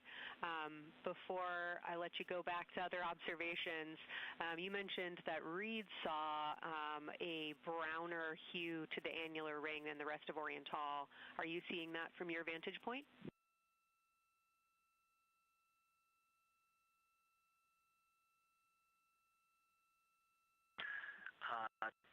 The way that I'm looking at Oriental, again, I'm still in the docking hatch window. There's like a thermocouple right here in the center of the window, and it is the orange Kapton tape color, and so it is unfortunately, it's like trying to look at stars, next to a metropolis. I think it's drowning out any color that I could pick up from the moon. I am not able to see that color, but I have not looked at it through one of the forward face from one of the windows 1 through 4. I think when I get away from this Kapton tape strip that I would be able to see the variation that Reed's talking about. That is great feedback operationally. Thanks, Victor. I'll leave you to it.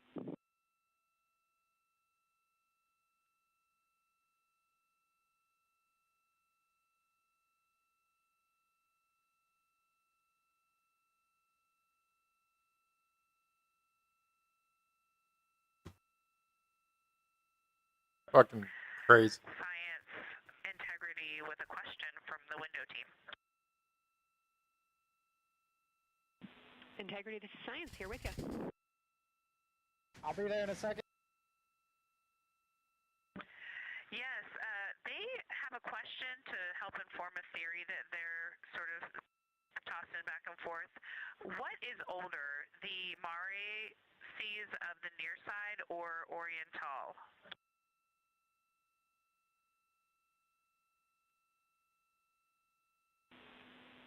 Stand by, Integrity. We're going to get you a little geologic history here.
Integrity Science back with you for some lunar volcanism when you're ready.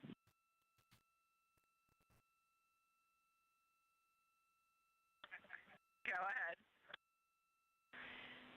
You're making our day down here getting to talk about lunar volcanoes. Oriental, as far as mare go, is younger than almost all of the mare on the near side. The exception are features like Aristarchus, which really pop out to you guys and really pop out to us here on Earth. That is younger, but other than that, Oriental is pretty young as far as mare go. So cool. So fucking cool, man.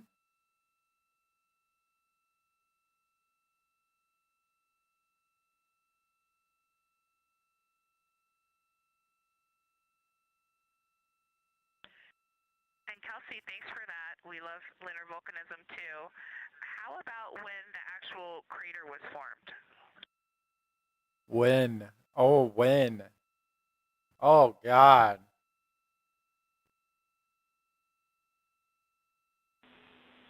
Yeah, we're going to get you an age for Oriental, and while we're getting that, Christina, can you, maybe you've heard the window team talk about the sort of contacts around Oriental, but because that material is so much younger, if anything pops out to you about physical relationship between that and surrounding terrain, we'd love to hear it.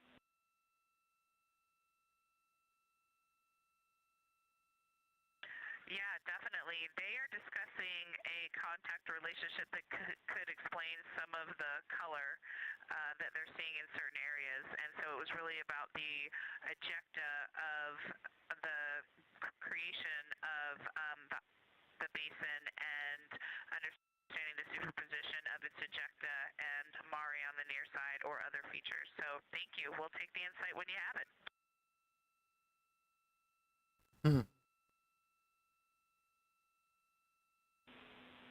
Thank you, Integrity. And I know Jenny wants to get to you with some topics, so I'll leave you with Oriental is 3.8 billion years old. Woo!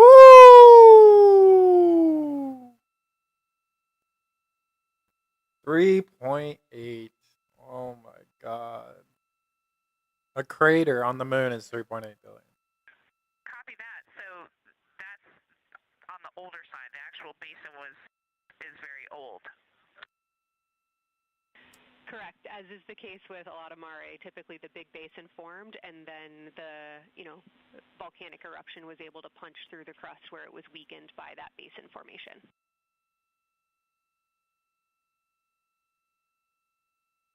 Perfect. Tracking. Thank you. Wow. Fucking insane. NASA astronaut Christina Cook calling down some questions to the science team on console. The voice you're hearing with those answers is Dr. Kelsey Young. She is joined by Trevor Graff on console today.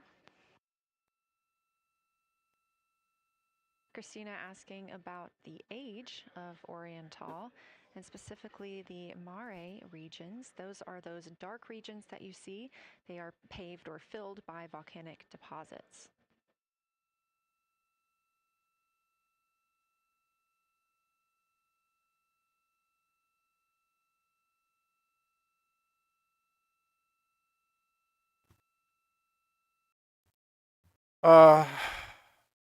So good.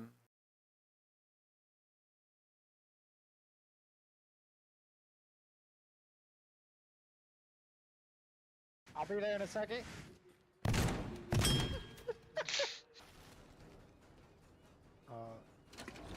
No, don't. Oh no, Derek. Oh no, it was so close. I was.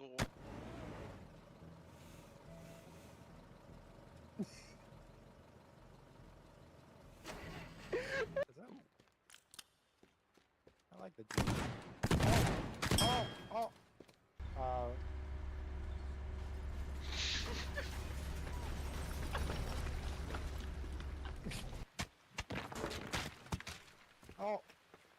What have you been doing over here? It's never there. Ooh, sounds fun. I'm ready.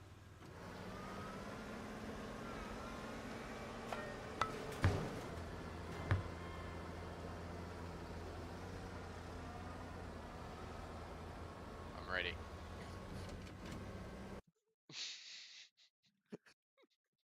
These poor guys. Come on.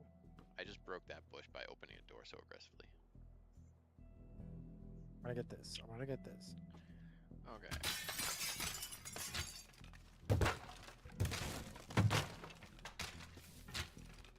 I can get this. I have to line this up. Perfect.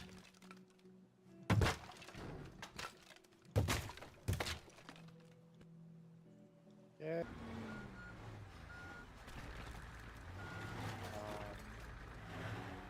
I feel like there's a lot of stuff in here.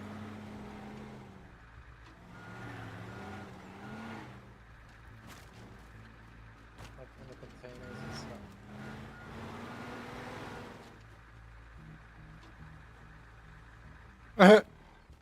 Line it up, line it up.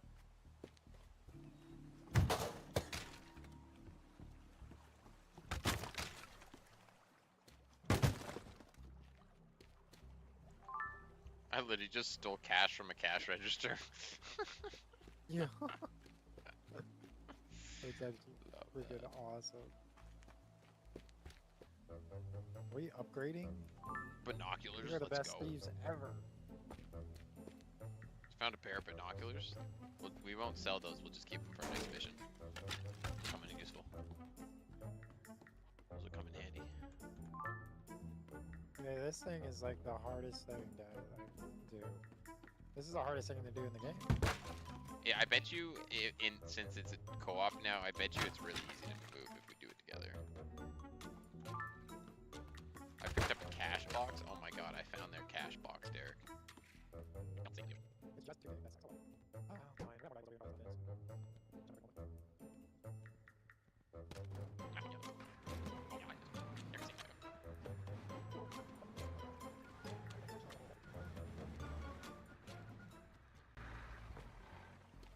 Do not destroy the truck that I have sitting on the bridge, please. Corrosive chemicals, don't touch anything. Warning, forklift trucks operating. Yeah, by the way, if you stop and pause and look at any of the signs that are just scribbled writing, it comes up with actual text on your screen. Really? Yes. I broke one of my forks. I'll find something. I don't know. I found a power drill.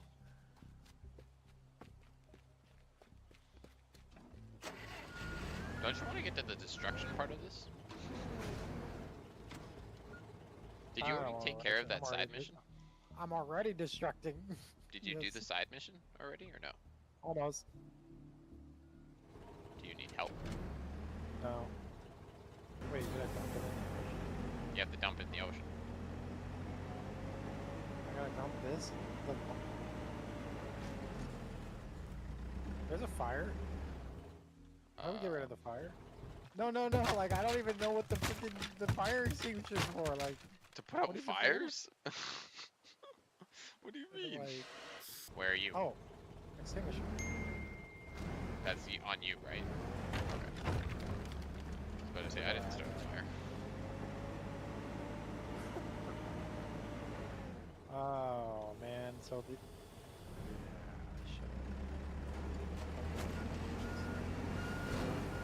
What have you been doing over here?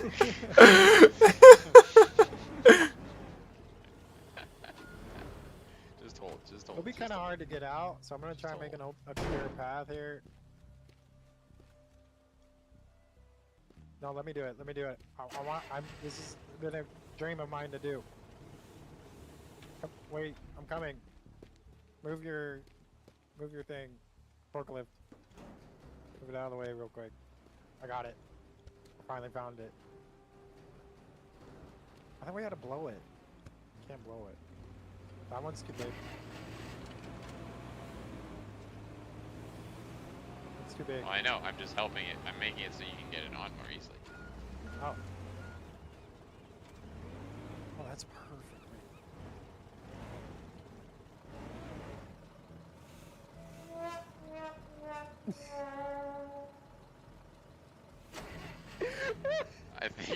is too small there, buddy. I got it. Hold on. Oh, fuck. Oh, I actually don't got it. So you gotta push it. Okay, well. Don't worry, I'll help you. Come here. Wait, stay there.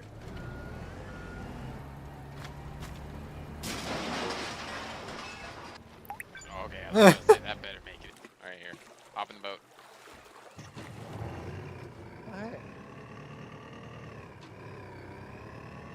I'm gonna park this nice, you know, you don't have to destroy everything. See, so nice.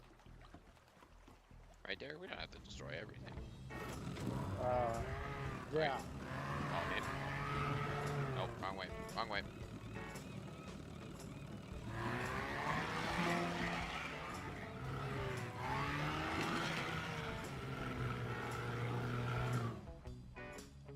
Can we go around the whole map in these things? I'm pretty sure. So why are you just turn around? It was just easier, man. I don't know. How do you like my speed mode, man? I probably would be faster if I was sure. That's how it is. And we need to destroy this boathouse on the very end. Oh. We need to Oh, don't fuck up your boat. We need to destroy the boathouse on the end. You good? We're good. We're good. We're good.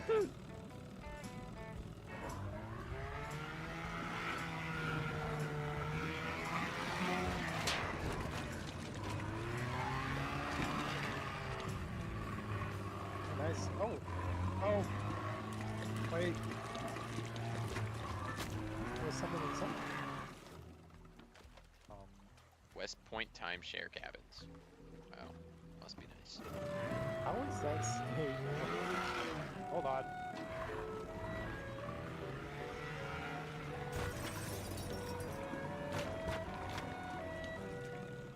Where's the C4?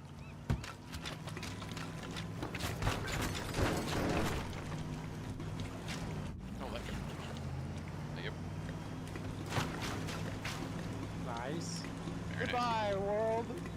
Now take me to that truck. Okay.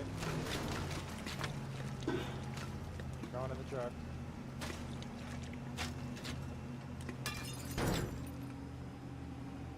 Gotta drive it into the water.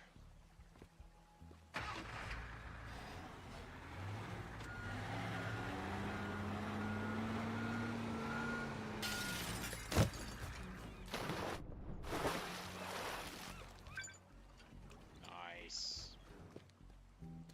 Just like that, we're out of here. Thank you. Just coming through.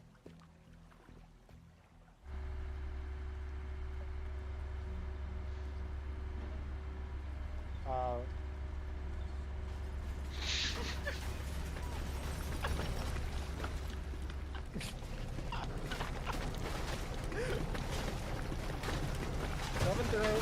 Coming through. Look at me. Look at me. What the fuck? Look, I'm literally standing on nothing with no handles, nothing. I'm just looking like I'm driving. Nice. Side. Wait, we have a ladder here? Oh! Man, you gotta kill me from a height, dude. You gotta see your body. Your body fell so funny, dude, through that hole. Here. I don't know if it'll, like, make me fall through the hole or not. I'd imagine so, right? Oh, it almost did. Dude, the ragdoll. Dude, your body fell all the way down. It was hilarious, dude. That was awesome. Ooh, actually, here. Is that? Ooh. I like the Jeep. Oh! Oh! Shit on. Just diffed completely. Okay, well, I'm just better. Just so much better. Oh yeah, put it in first person. Can get this.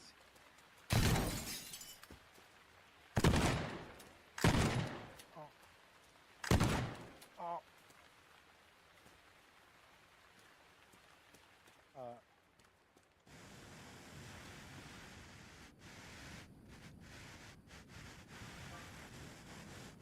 Don't worry, I'm making a cut through real quick.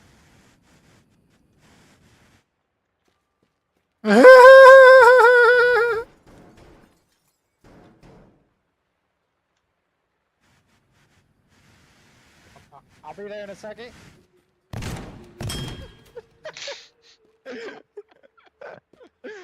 Here, wait, Oh, get. come on, Here, wait, man. get. No, dude, get me half health. Get me half health. I'm going upstairs. I'm almost out of ammo, anyways. Get me half health from down there, and then I'm gonna jump, and then you're gonna kill me while I'm midair.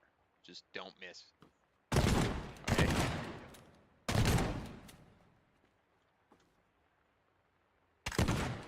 Oh no, it was so close. I was one shot.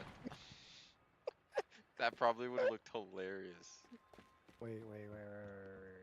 Yes, you can upgrade the shotgun.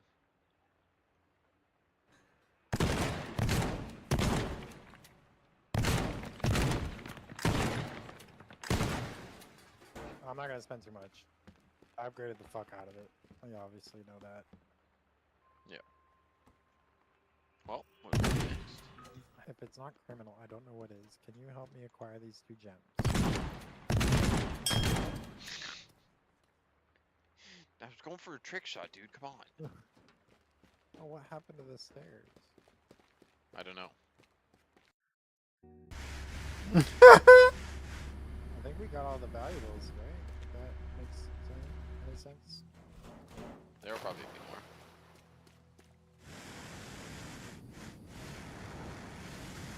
People really like that energy drink. Oh, you can right click on stuff and it'll tell you like people like it. It's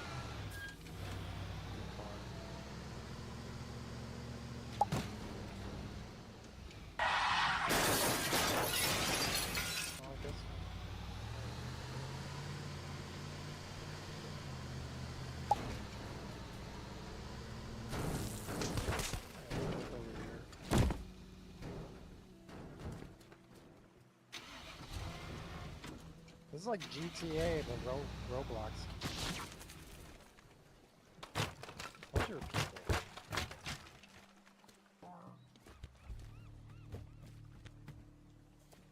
Check this whole house. There's nothing in here.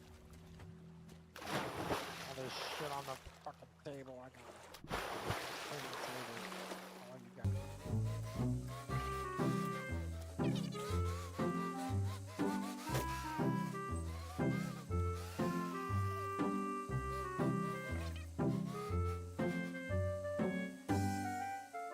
Okay, car 1's in position. Easy.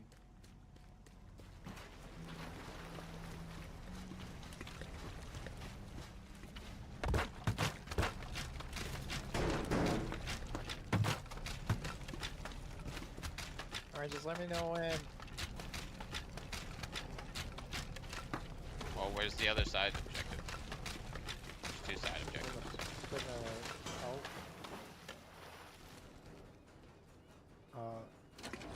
No, don't! Oh no, Derek.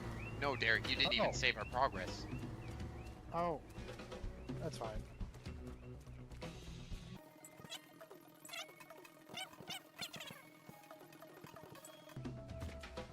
Four seconds. Got it. I got mine. And we're gone. Damn it. That's okay. Dude, I didn't know there was a thing in the thing, man. I thought it was just the 2 sides. Okay. Go back to the valuables. Yeah, I thought the sides were the only alarm triggers. I didn't think the car was the alarm trigger. The boat was sinking. I had to do something. I think it was honestly good where it was, actually. I think you're right. It was sinking, I think it was but just then it was sinking, but then it was kind of like sitting on that ramp, and it might have helped. But that's good. It freaked me out. Hey, I'm all more than fine, and I'm pretty sure, by the way, if you do a mission, and I'm not 100% sure, but I'm pretty sure if you grab the collectibles, those same ones won't spawn. Yep, they're not here. Hey, why is his blowtorch gold? All right, well. The fuck? I'm done.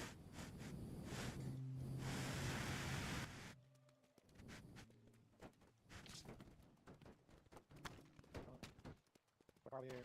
He has a gold blowtorch. The hell?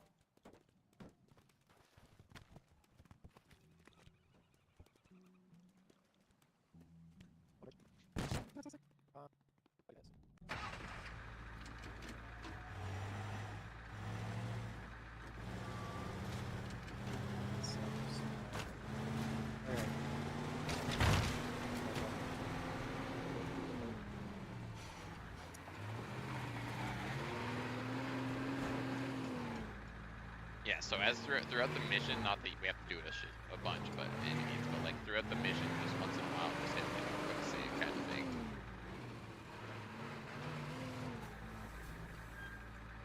What's that for? Let's get over here quicker.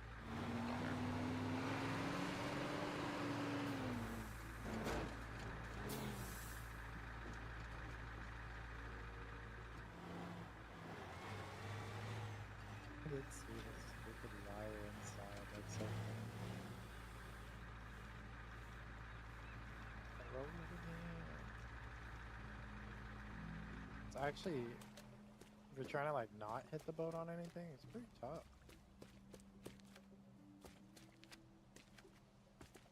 Not that bad actually.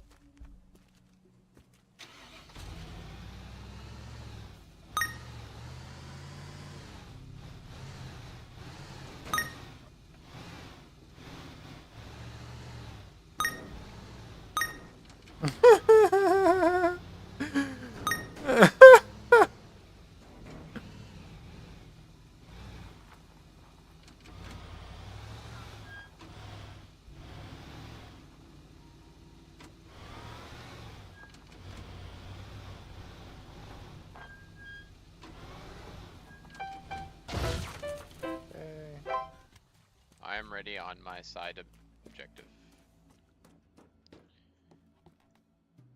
I'm almost ready. Okay, 1, 2, 3.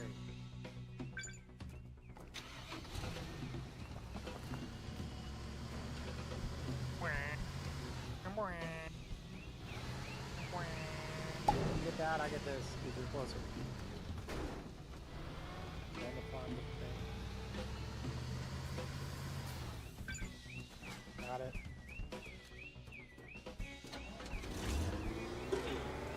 I didn't save it. We gotta get it. 10 seconds.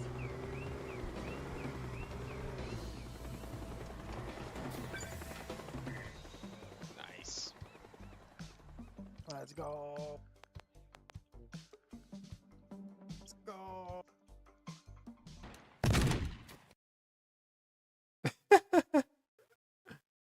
Oh my god. Na na na.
Eat 'em up.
Okay, so supposedly they're making a new Harry Potter. It's just not going to be as good. It's just not. Harry Potter's never going to be the same. It's always going to be... It's always going to be better the way it was.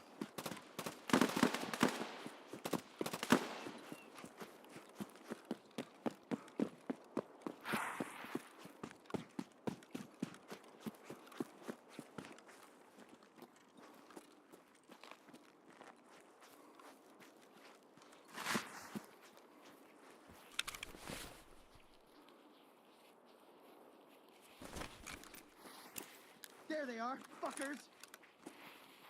Move ahead, front. Ow, bitch.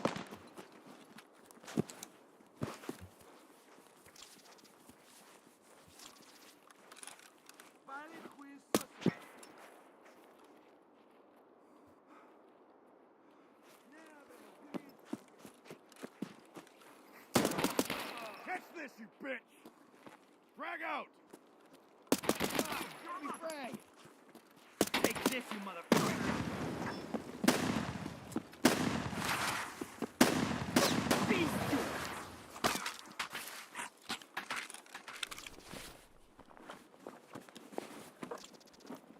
Give me that nutsack. Face mask.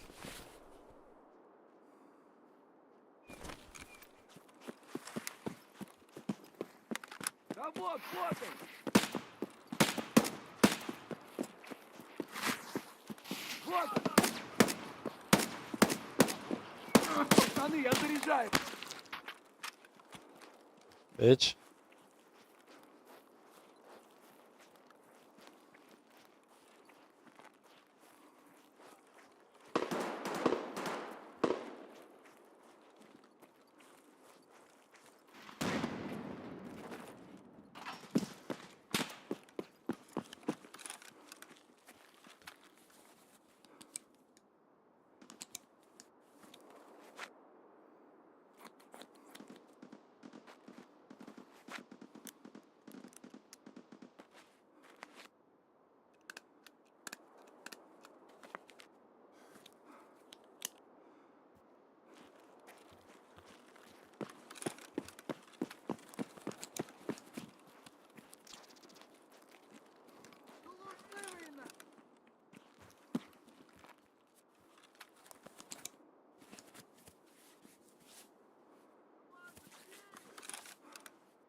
Bitch.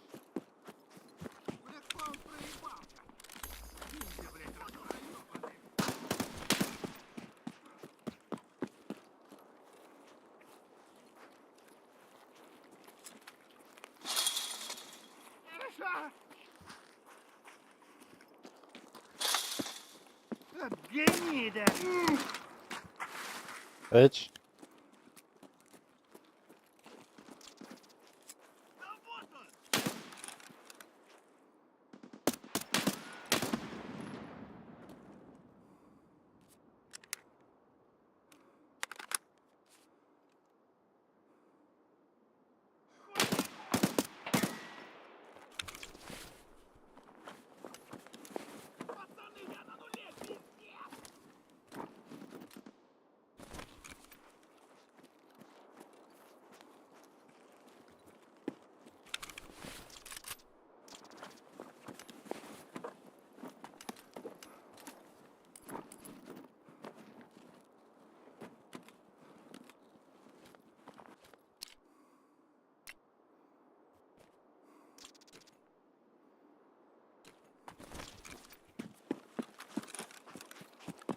One more.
All right.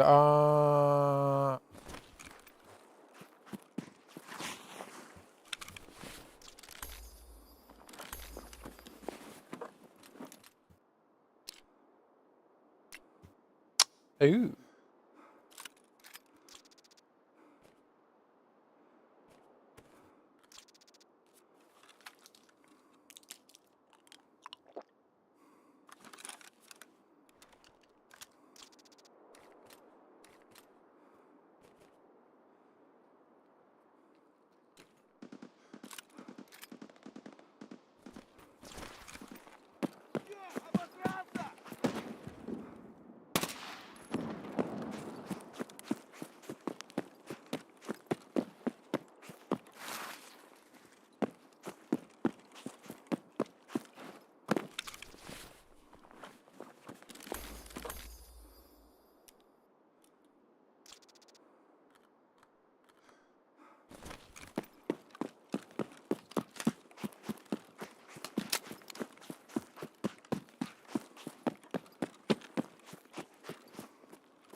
Что-то как-то тихо больно.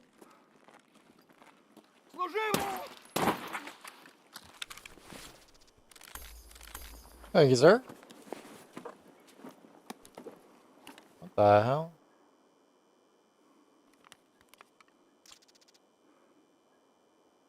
Okay.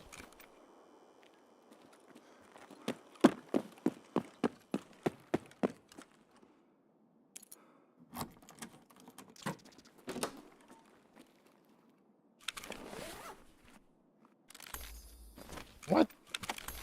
How? What?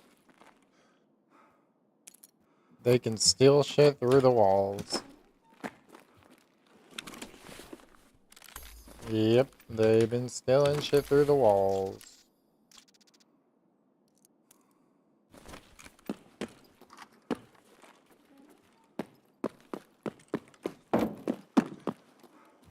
Is it this guy? Doesn't seem like it.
He's dead.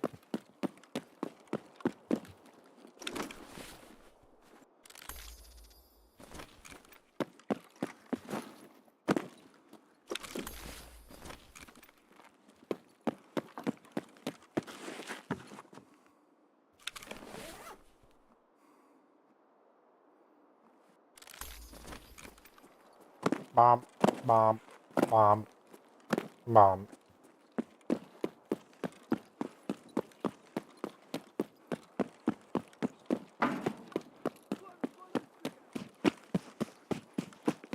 What suka?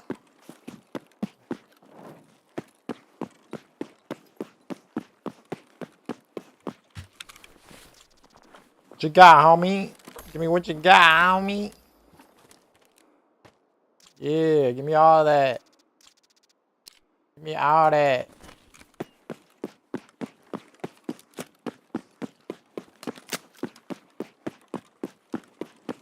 Watch. I won't have to shoot more than 11 bullets the rest of the raid.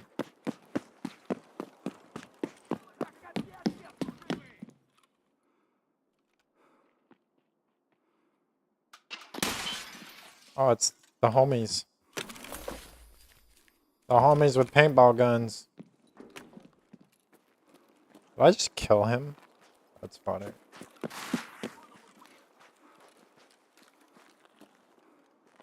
No way I did. That's so funny.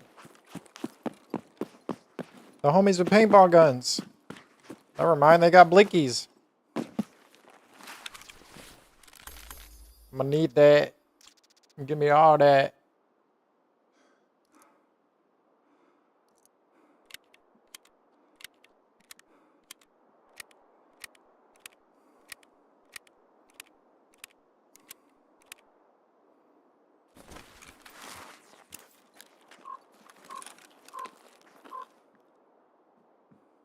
They in here?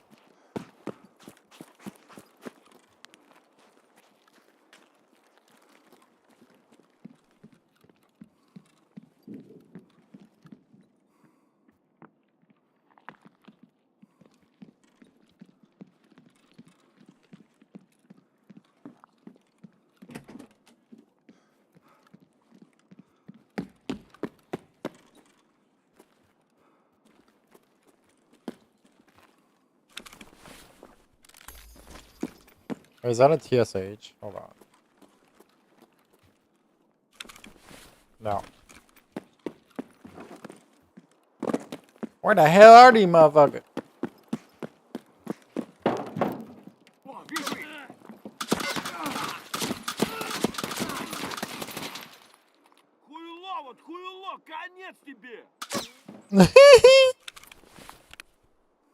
Oh no!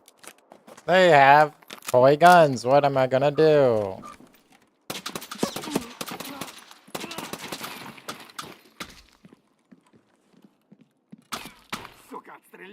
Wow, what a spot.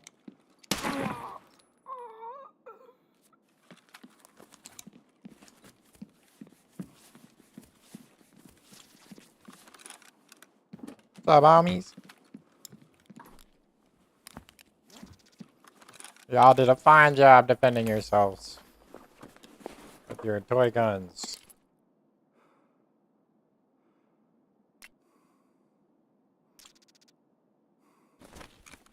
All right.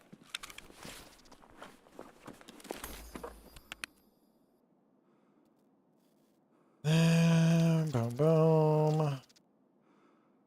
Explore like usual.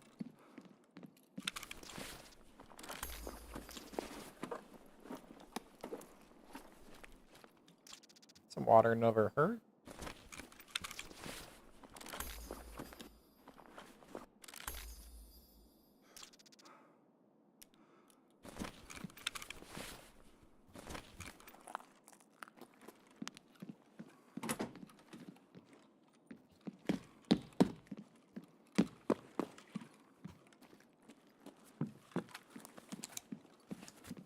Scavs are more dangerous than those guys.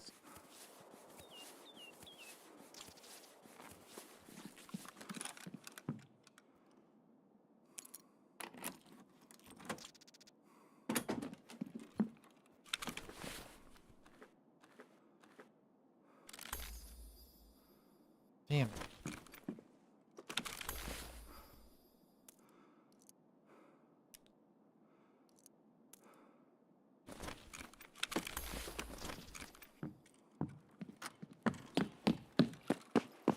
Well, that was that.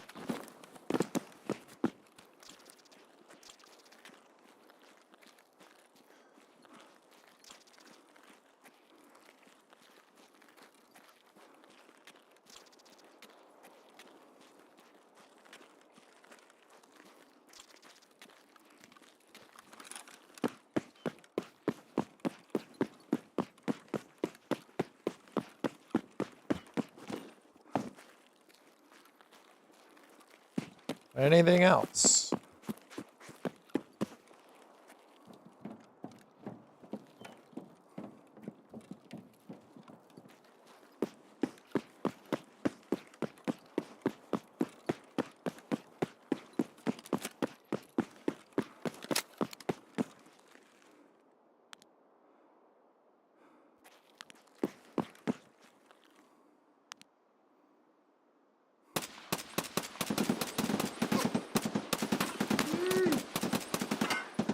You did.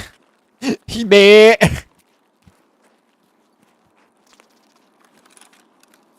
Matter of fact.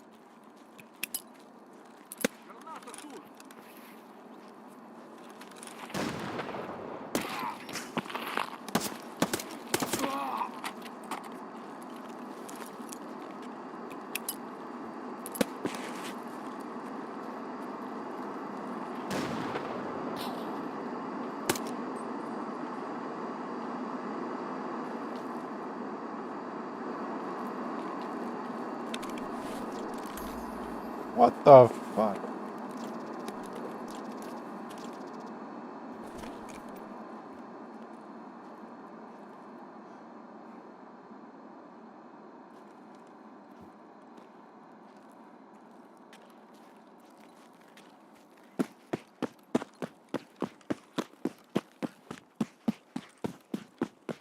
I didn't cook.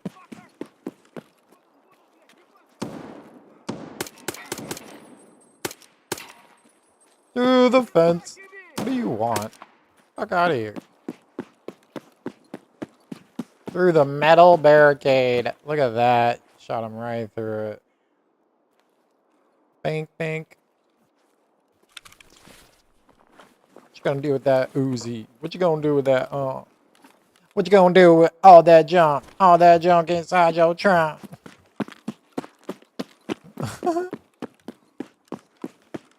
I'm gonna get you drunk. Get you love drunk on my hump. Mom. Check it out.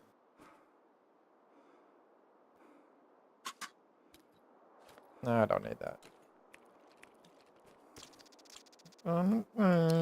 You see.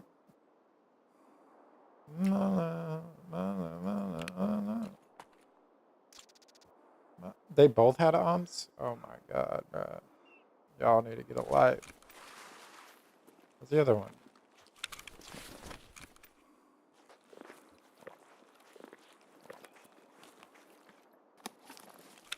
Another 3 amps. Bruh. Y'all had 3 amps.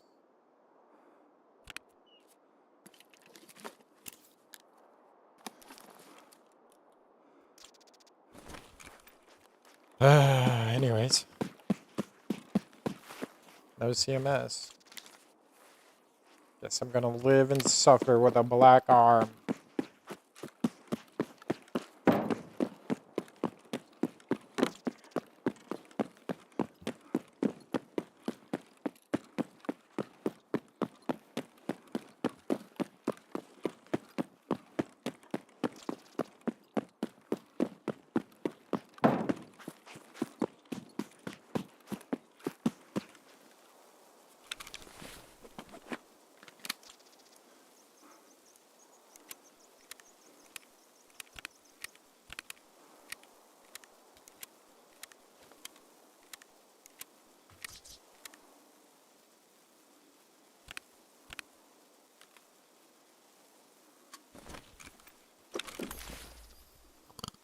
Okay. Nothing. Oh, nice. There we go. The game gifted me surgery kit. The only thing I needed from this whole crate. Nice. Well, I could use that, I guess. I could use a little bit of splint. Give me that splint.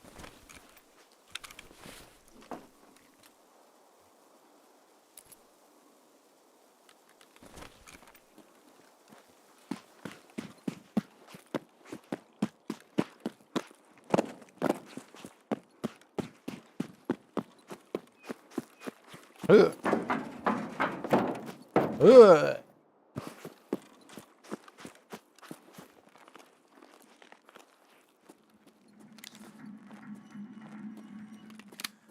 Fix my arm in the middle of nowhere.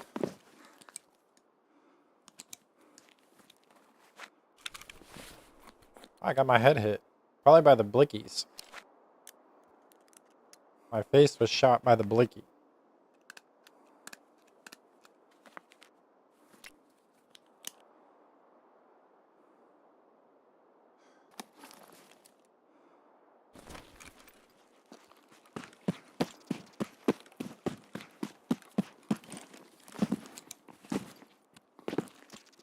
What's up, bitch? Go ass back here, boy.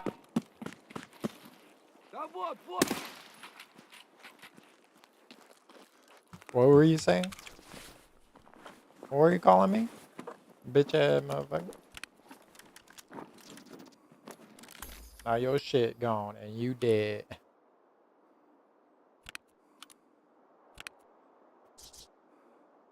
Got a liberator. Kind of want that. Give me that. It's mine now, motherfucker.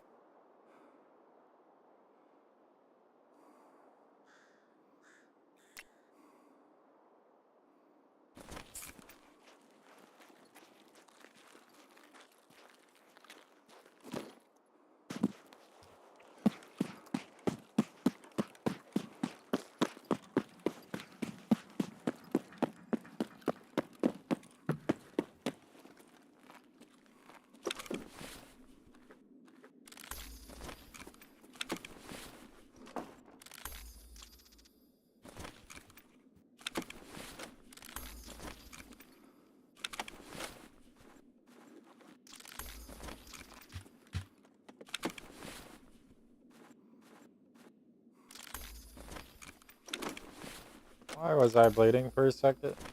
No, I'm not.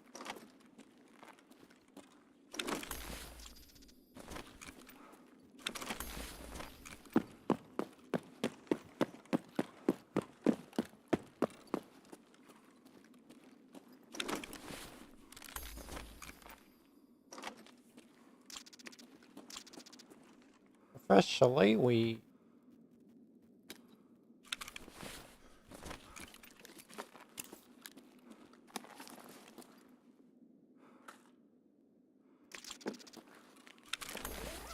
Oh my god. What the hell's going on here?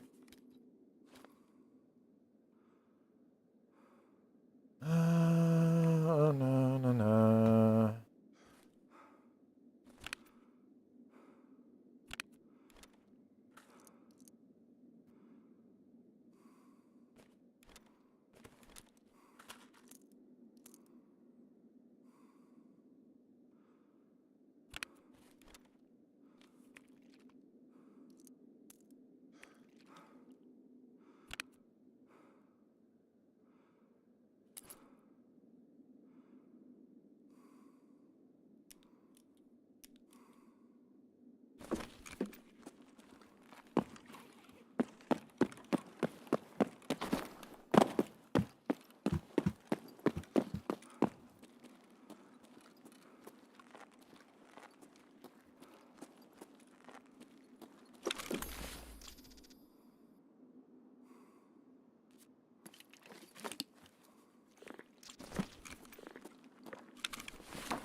Wait.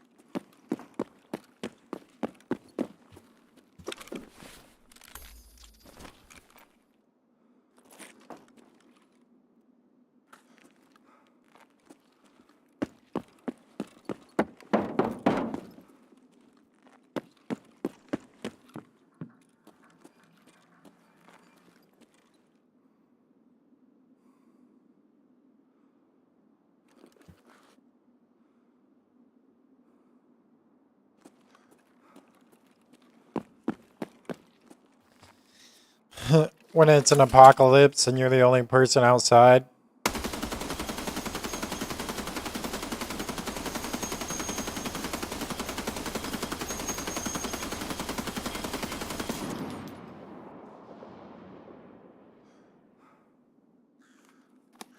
That was fun.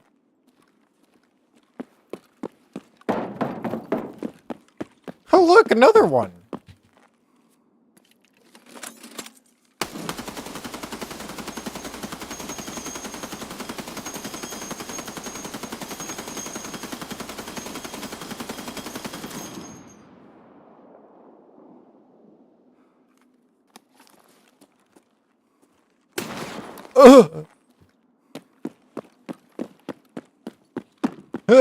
Uh-oh.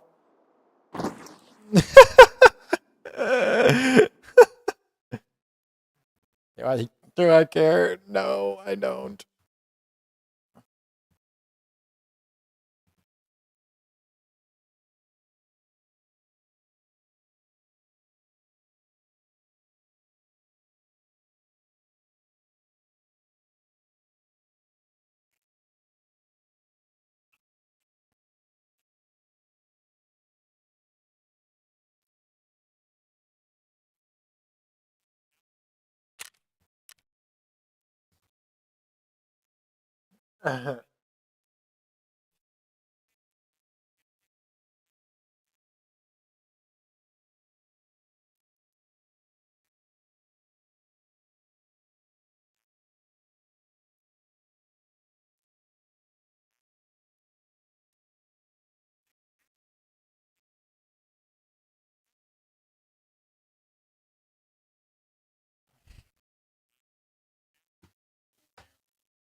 Oh no. You can't hear it.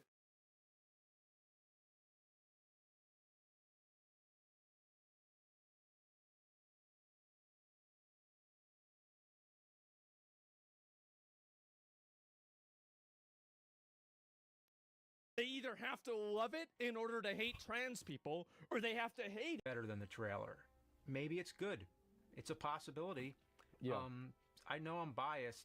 Ghostbusters is something that a lot of us grew up with. Yeah. And we wanted to see I the remember original watching it as a cast kid. back together for one last time. That's right. While they were still alive. True. And then maybe introduce a new younger cast, work them in, win Exactly. us over, and then Yep. pass it on for a new generation. There it is. But the path to Ghostbusters 3 had so many detours and got kicked. And so it didn't happen, right? That's the reason why. Huge flop, exactly.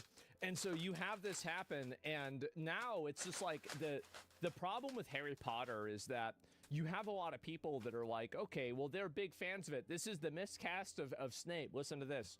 The miscast of Snape in Harry Potter is a good example of race swapping changing an entire story. If Snape is black, despite books saying he's white, then Harry is now suspicious that the only black teacher at Hogwarts is stealing.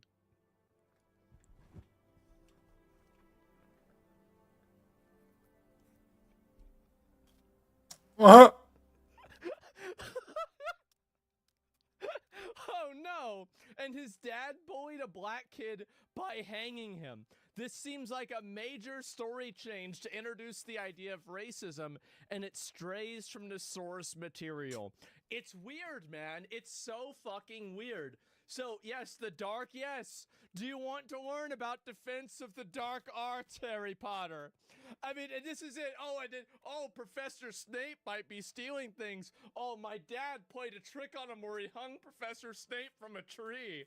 It's just like, bro, the KKK couldn't have written something more racist than that. The Half-Blood, oh my God. It just gets worse. Oh my God. Guys, this is insane. And so anyway, I'll teach you about potions. No, I'm not reading that one. Yes, God damn, it's all in the fine print. It's just so fucking embarrassing. And so when people see this in a story, and the reason why is that if you actually knew about the source material, you would have never made this casting decision. Even if you wanted to cast this guy, you could cast him as 10 different roles, right? Why is he Professor Snape specifically? A character that, you know, if you made them black, it would seem like people were racist against them. Why would you do that? It's because you don't care about the source material. You don't give a shit about it. So now I'll look at the comments about it, and we'll look at it. And the thing is that anybody saying that it's racism or anything else, you can be right about it being...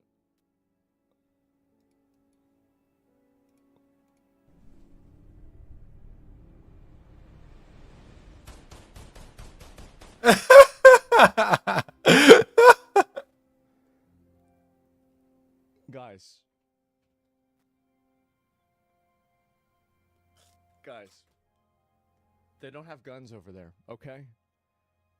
They don't have guns. This is unrealistic. This is not realistic at all. Like, that's not what they do.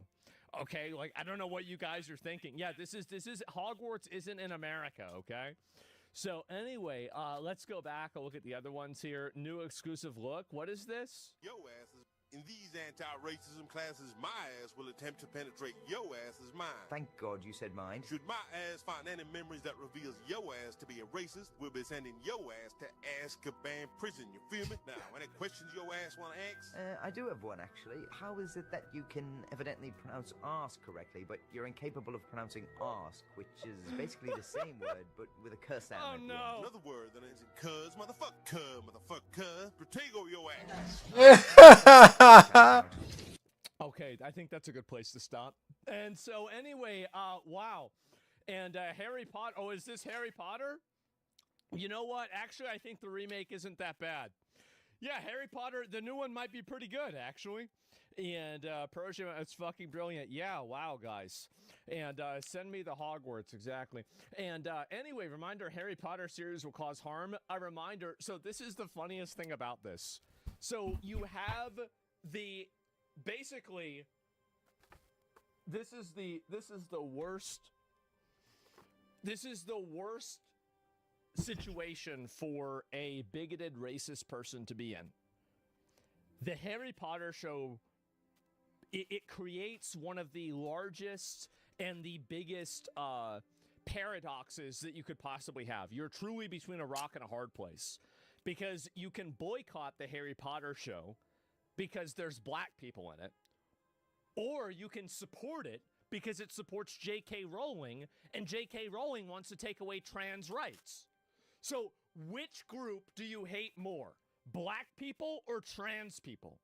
Every single bigoted person on the internet has to make this decision now. They either have to love it in order to hate trans people, or they have to hate it in order to hate black people. You can't do both. I don't know. I don't know what we can do. To be or not to be. Exactly. What's your decision? I've been stuck on this for 2 days now. I still don't know. This is bad. I'm going to go with the first one. Is that right? Yeah, I'm probably not going to watch it. I'm probably never going to watch this shit. But, like, realistically, that's what's going to happen. I'll probably watch highlights of it and, like, the kind of, like, the low lights. Probably not the highlights. The low lights of the show. Of, like, all the stupid things in it. And then after that, I'm probably going to, you know, move past it whenever people don't care. Schrodinger's racism, yes. And so, I can still hate women and like a show with women. Okay, so, I get it. You don't know that we're joking. Okay, I get it. No, it's okay, man. It's fine. You're gonna get there. And so anyway, because wait, this guy's like trying to explain it to me. I'm like, wait, this, you know, we're joking around, right? Like, I mean, this is we're fucking around with this, like, obviously. So anyway, it's self-detected. I guess so. So why not both? Just pirate it? I guess so. And anyway, so these are the characters. One. Now, so it happened 25 years apart from each other. Now, oh my God. Oh no.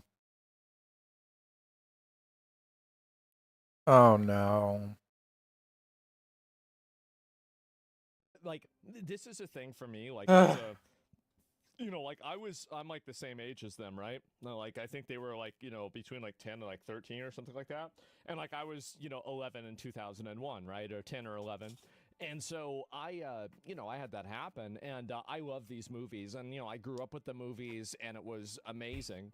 So, yeah, I mean, I was just like, what the fuck happened to the lighting? I don't know. I mean, it's just they made it way darker. I mean, maybe in Britain, they can't afford as many light bulbs as we can.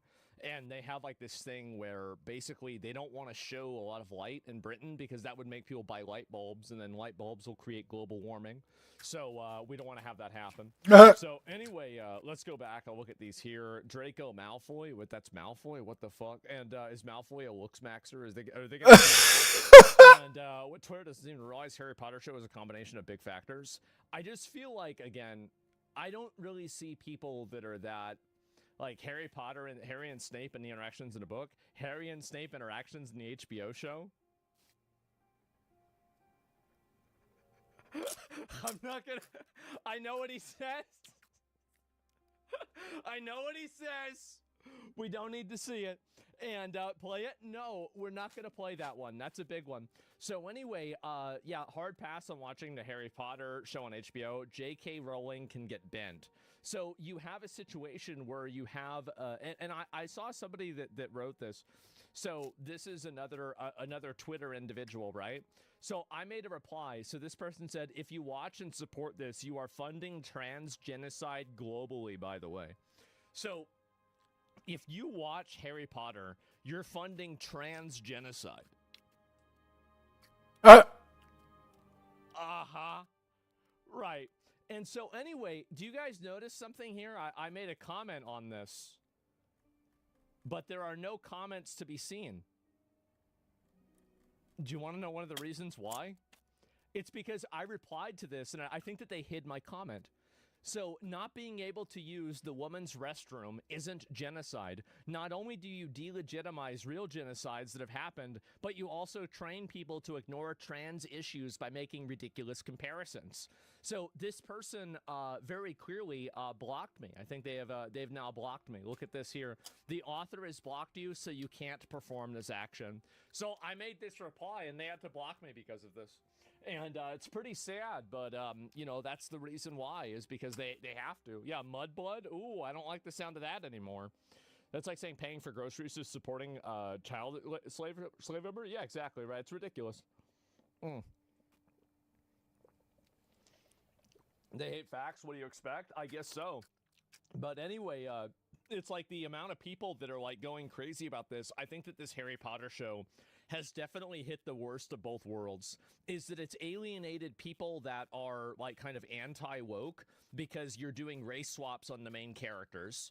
And it's also alienated people who are woke because you're doing, you're having J.K. Rowling do it, and she's involved, and, you know, she hates trans people and wants to kill every single trans person according to, you know, retards on the internet, which is not even true. She just doesn't want them using the women's bathroom, right? It's like, imagine thinking that you can't, like, not being able to use the women's bathroom is genocide. I'm being genocided at this very moment because I can't use the women's bathroom. So it might ironically succeed. I don't really think so. I think that a show like this won't be successful. I could be wrong, but, you know, I could see it. I think this Harry Potter show is going to go somewhat like Lord of the Rings, Rings of Power, right? Is that it's going to, you know, at the beginning, it's going to have a lot of people that watch it. Everybody's going to want to watch it and see what's going on. And you're going to have like a small subset of people that are like really big Harry Potter fans that are going to stick along with it. But overall, I think that you'll probably have, because this is what I'm assuming. I am assuming that the show is going to be garbage because they put no effort. Like when I see a race swap in the game, in a story, I assume that they don't care about the source material. And if they don't care about the source material, the most dedicated fans will not appreciate it either. Huh? Marlon over there. Marlon and Rodan. Okay. Huh? Okay. Go downstairs, okay? Yeah. Because now it's like this is not respectful to the source material, period. So, because if you cared about the source material, you would want to cast in a way that would be, you know, direct to the source material. So, I thought it would flop until I saw the trailer just now. The character's trash, the setting trash, significantly more book-like than the movies were. Well, I don't significantly more book-like. Oh, the setting? Oh, I don't know about that. I mean, again, being more like the books doesn't make it good necessarily, but it would get some of the people that are, you know, like big fans of the books to watch it, but I don't know. They don't. They revealed they'll be adding new things to the show, which means stuff from the book will go. Yeah, I mean, I just think that that's where things are going to go. And, you know, everybody's saying this is, you know, this is a genocide against trans people, and then people boycotting it the same as they did with Hogwarts Legacy. And now you're not going to have the other opposite side of people that are fighting, you know, for it. Like, because with Hogwarts Legacy, for example, and here's another thing with Hogwarts Legacy, is that the game on a fundamental level was a good game. It was a very, very good game. It was the best Harry Potter game I think that's ever been made. So, you know, people wanted to play it for that reason. I think that almost everybody liked it. But at the same time, it was fun. Yes, it was fun. And now you have, you know, this, and it's like, it doesn't really have that same group of people that are going to bat for it in the same way. So, it's good as fuck, but so woke. I mean, yeah, it was kind of woke, but like, which is what I thought was ironic, right? Is like, you have these people, and like, they're not even going to buy the content to begin with. But who knows? Did you see they're going to shut down Sora? I did.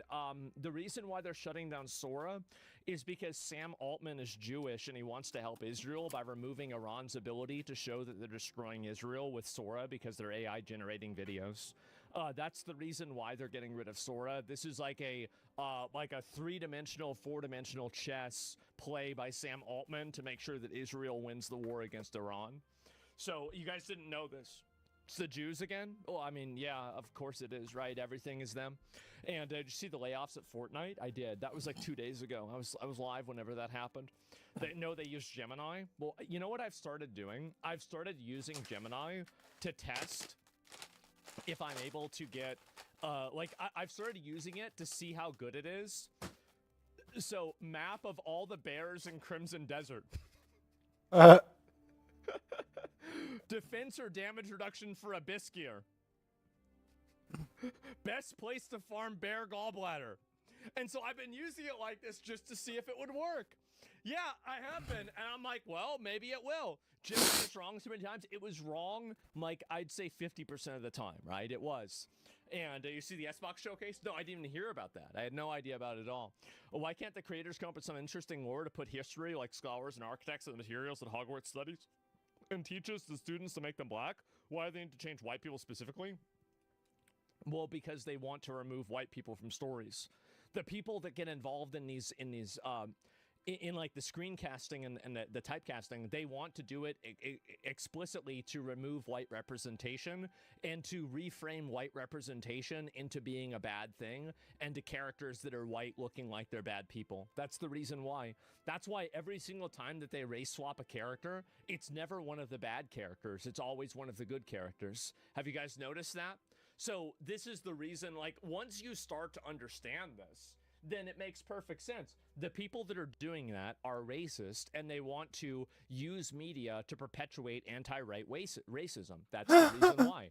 And it's really just that simple. It's not any more complex. It's not any harder to understand. It is very, very one-dimensional. Yeah, they want to erase the bad by erasing their own race? I guess so. Did you find a cat village in Crimson Desert? I have not. And remember when Gemini made the founding father black? Yes, exactly. And you're using the dumb model thinking. The best Gemini is the pro model. Really, I didn't know that. I'll have to look and try that out instead. You're wrong about the race swap only goes one way. They made the black kid that murdered people white in a British documentary. Well, that's the funny thing, is that the one instance where you have representation of minorities that's being inverted and now it's being represented by white people is whenever you're talking about knife crimes or sexual harassment on a what do you call it? On a train station. Like, all you have to do is look at the statistics, and you'll see that overwhelmingly this is done way disproportionately by migrants, but for some reason, nobody wants to show that. That's the reason why. Pro's actually really good. Maybe I'll have to try it myself. So anyway, that's the way I feel about it. And funding a trans genocide. Wow. Wow. Crazy work. How about that? They want to villainize and demonize white people, whether it's replacing white guys with minorities or making white people villains. That's exactly right. That is exactly right. And another thing is that whenever you have one of the race swap characters, you can almost because with Severus Snape, I think that the most interesting and the best thing about him, this is the last thing I want to say about this because I've been talking about it for a while, but with Severus Snape, it didn't really hit me until like the sixth movie that he was actually a good guy. Like, maybe I wasn't really paying attention that much, but like it took a long time. So like from the beginning, like I always thought like Snape was actually a bad guy. He was an asshole. He was a piece of shit dickhead, right? And yeah, like this guy's just mean, right? For no reason. And that's by design. But will they do that with a character that has been recast as black? Will they do that? I think it's very unlikely that will happen. I do. Because, again, that's the way that they cast and they do these characters now. So I guess we'll have to wait and see, but that's what my expectation is for what's going to happen. Oh, my God. New Harry Potter alert. New Harry Potter alert. That's so sad, bro.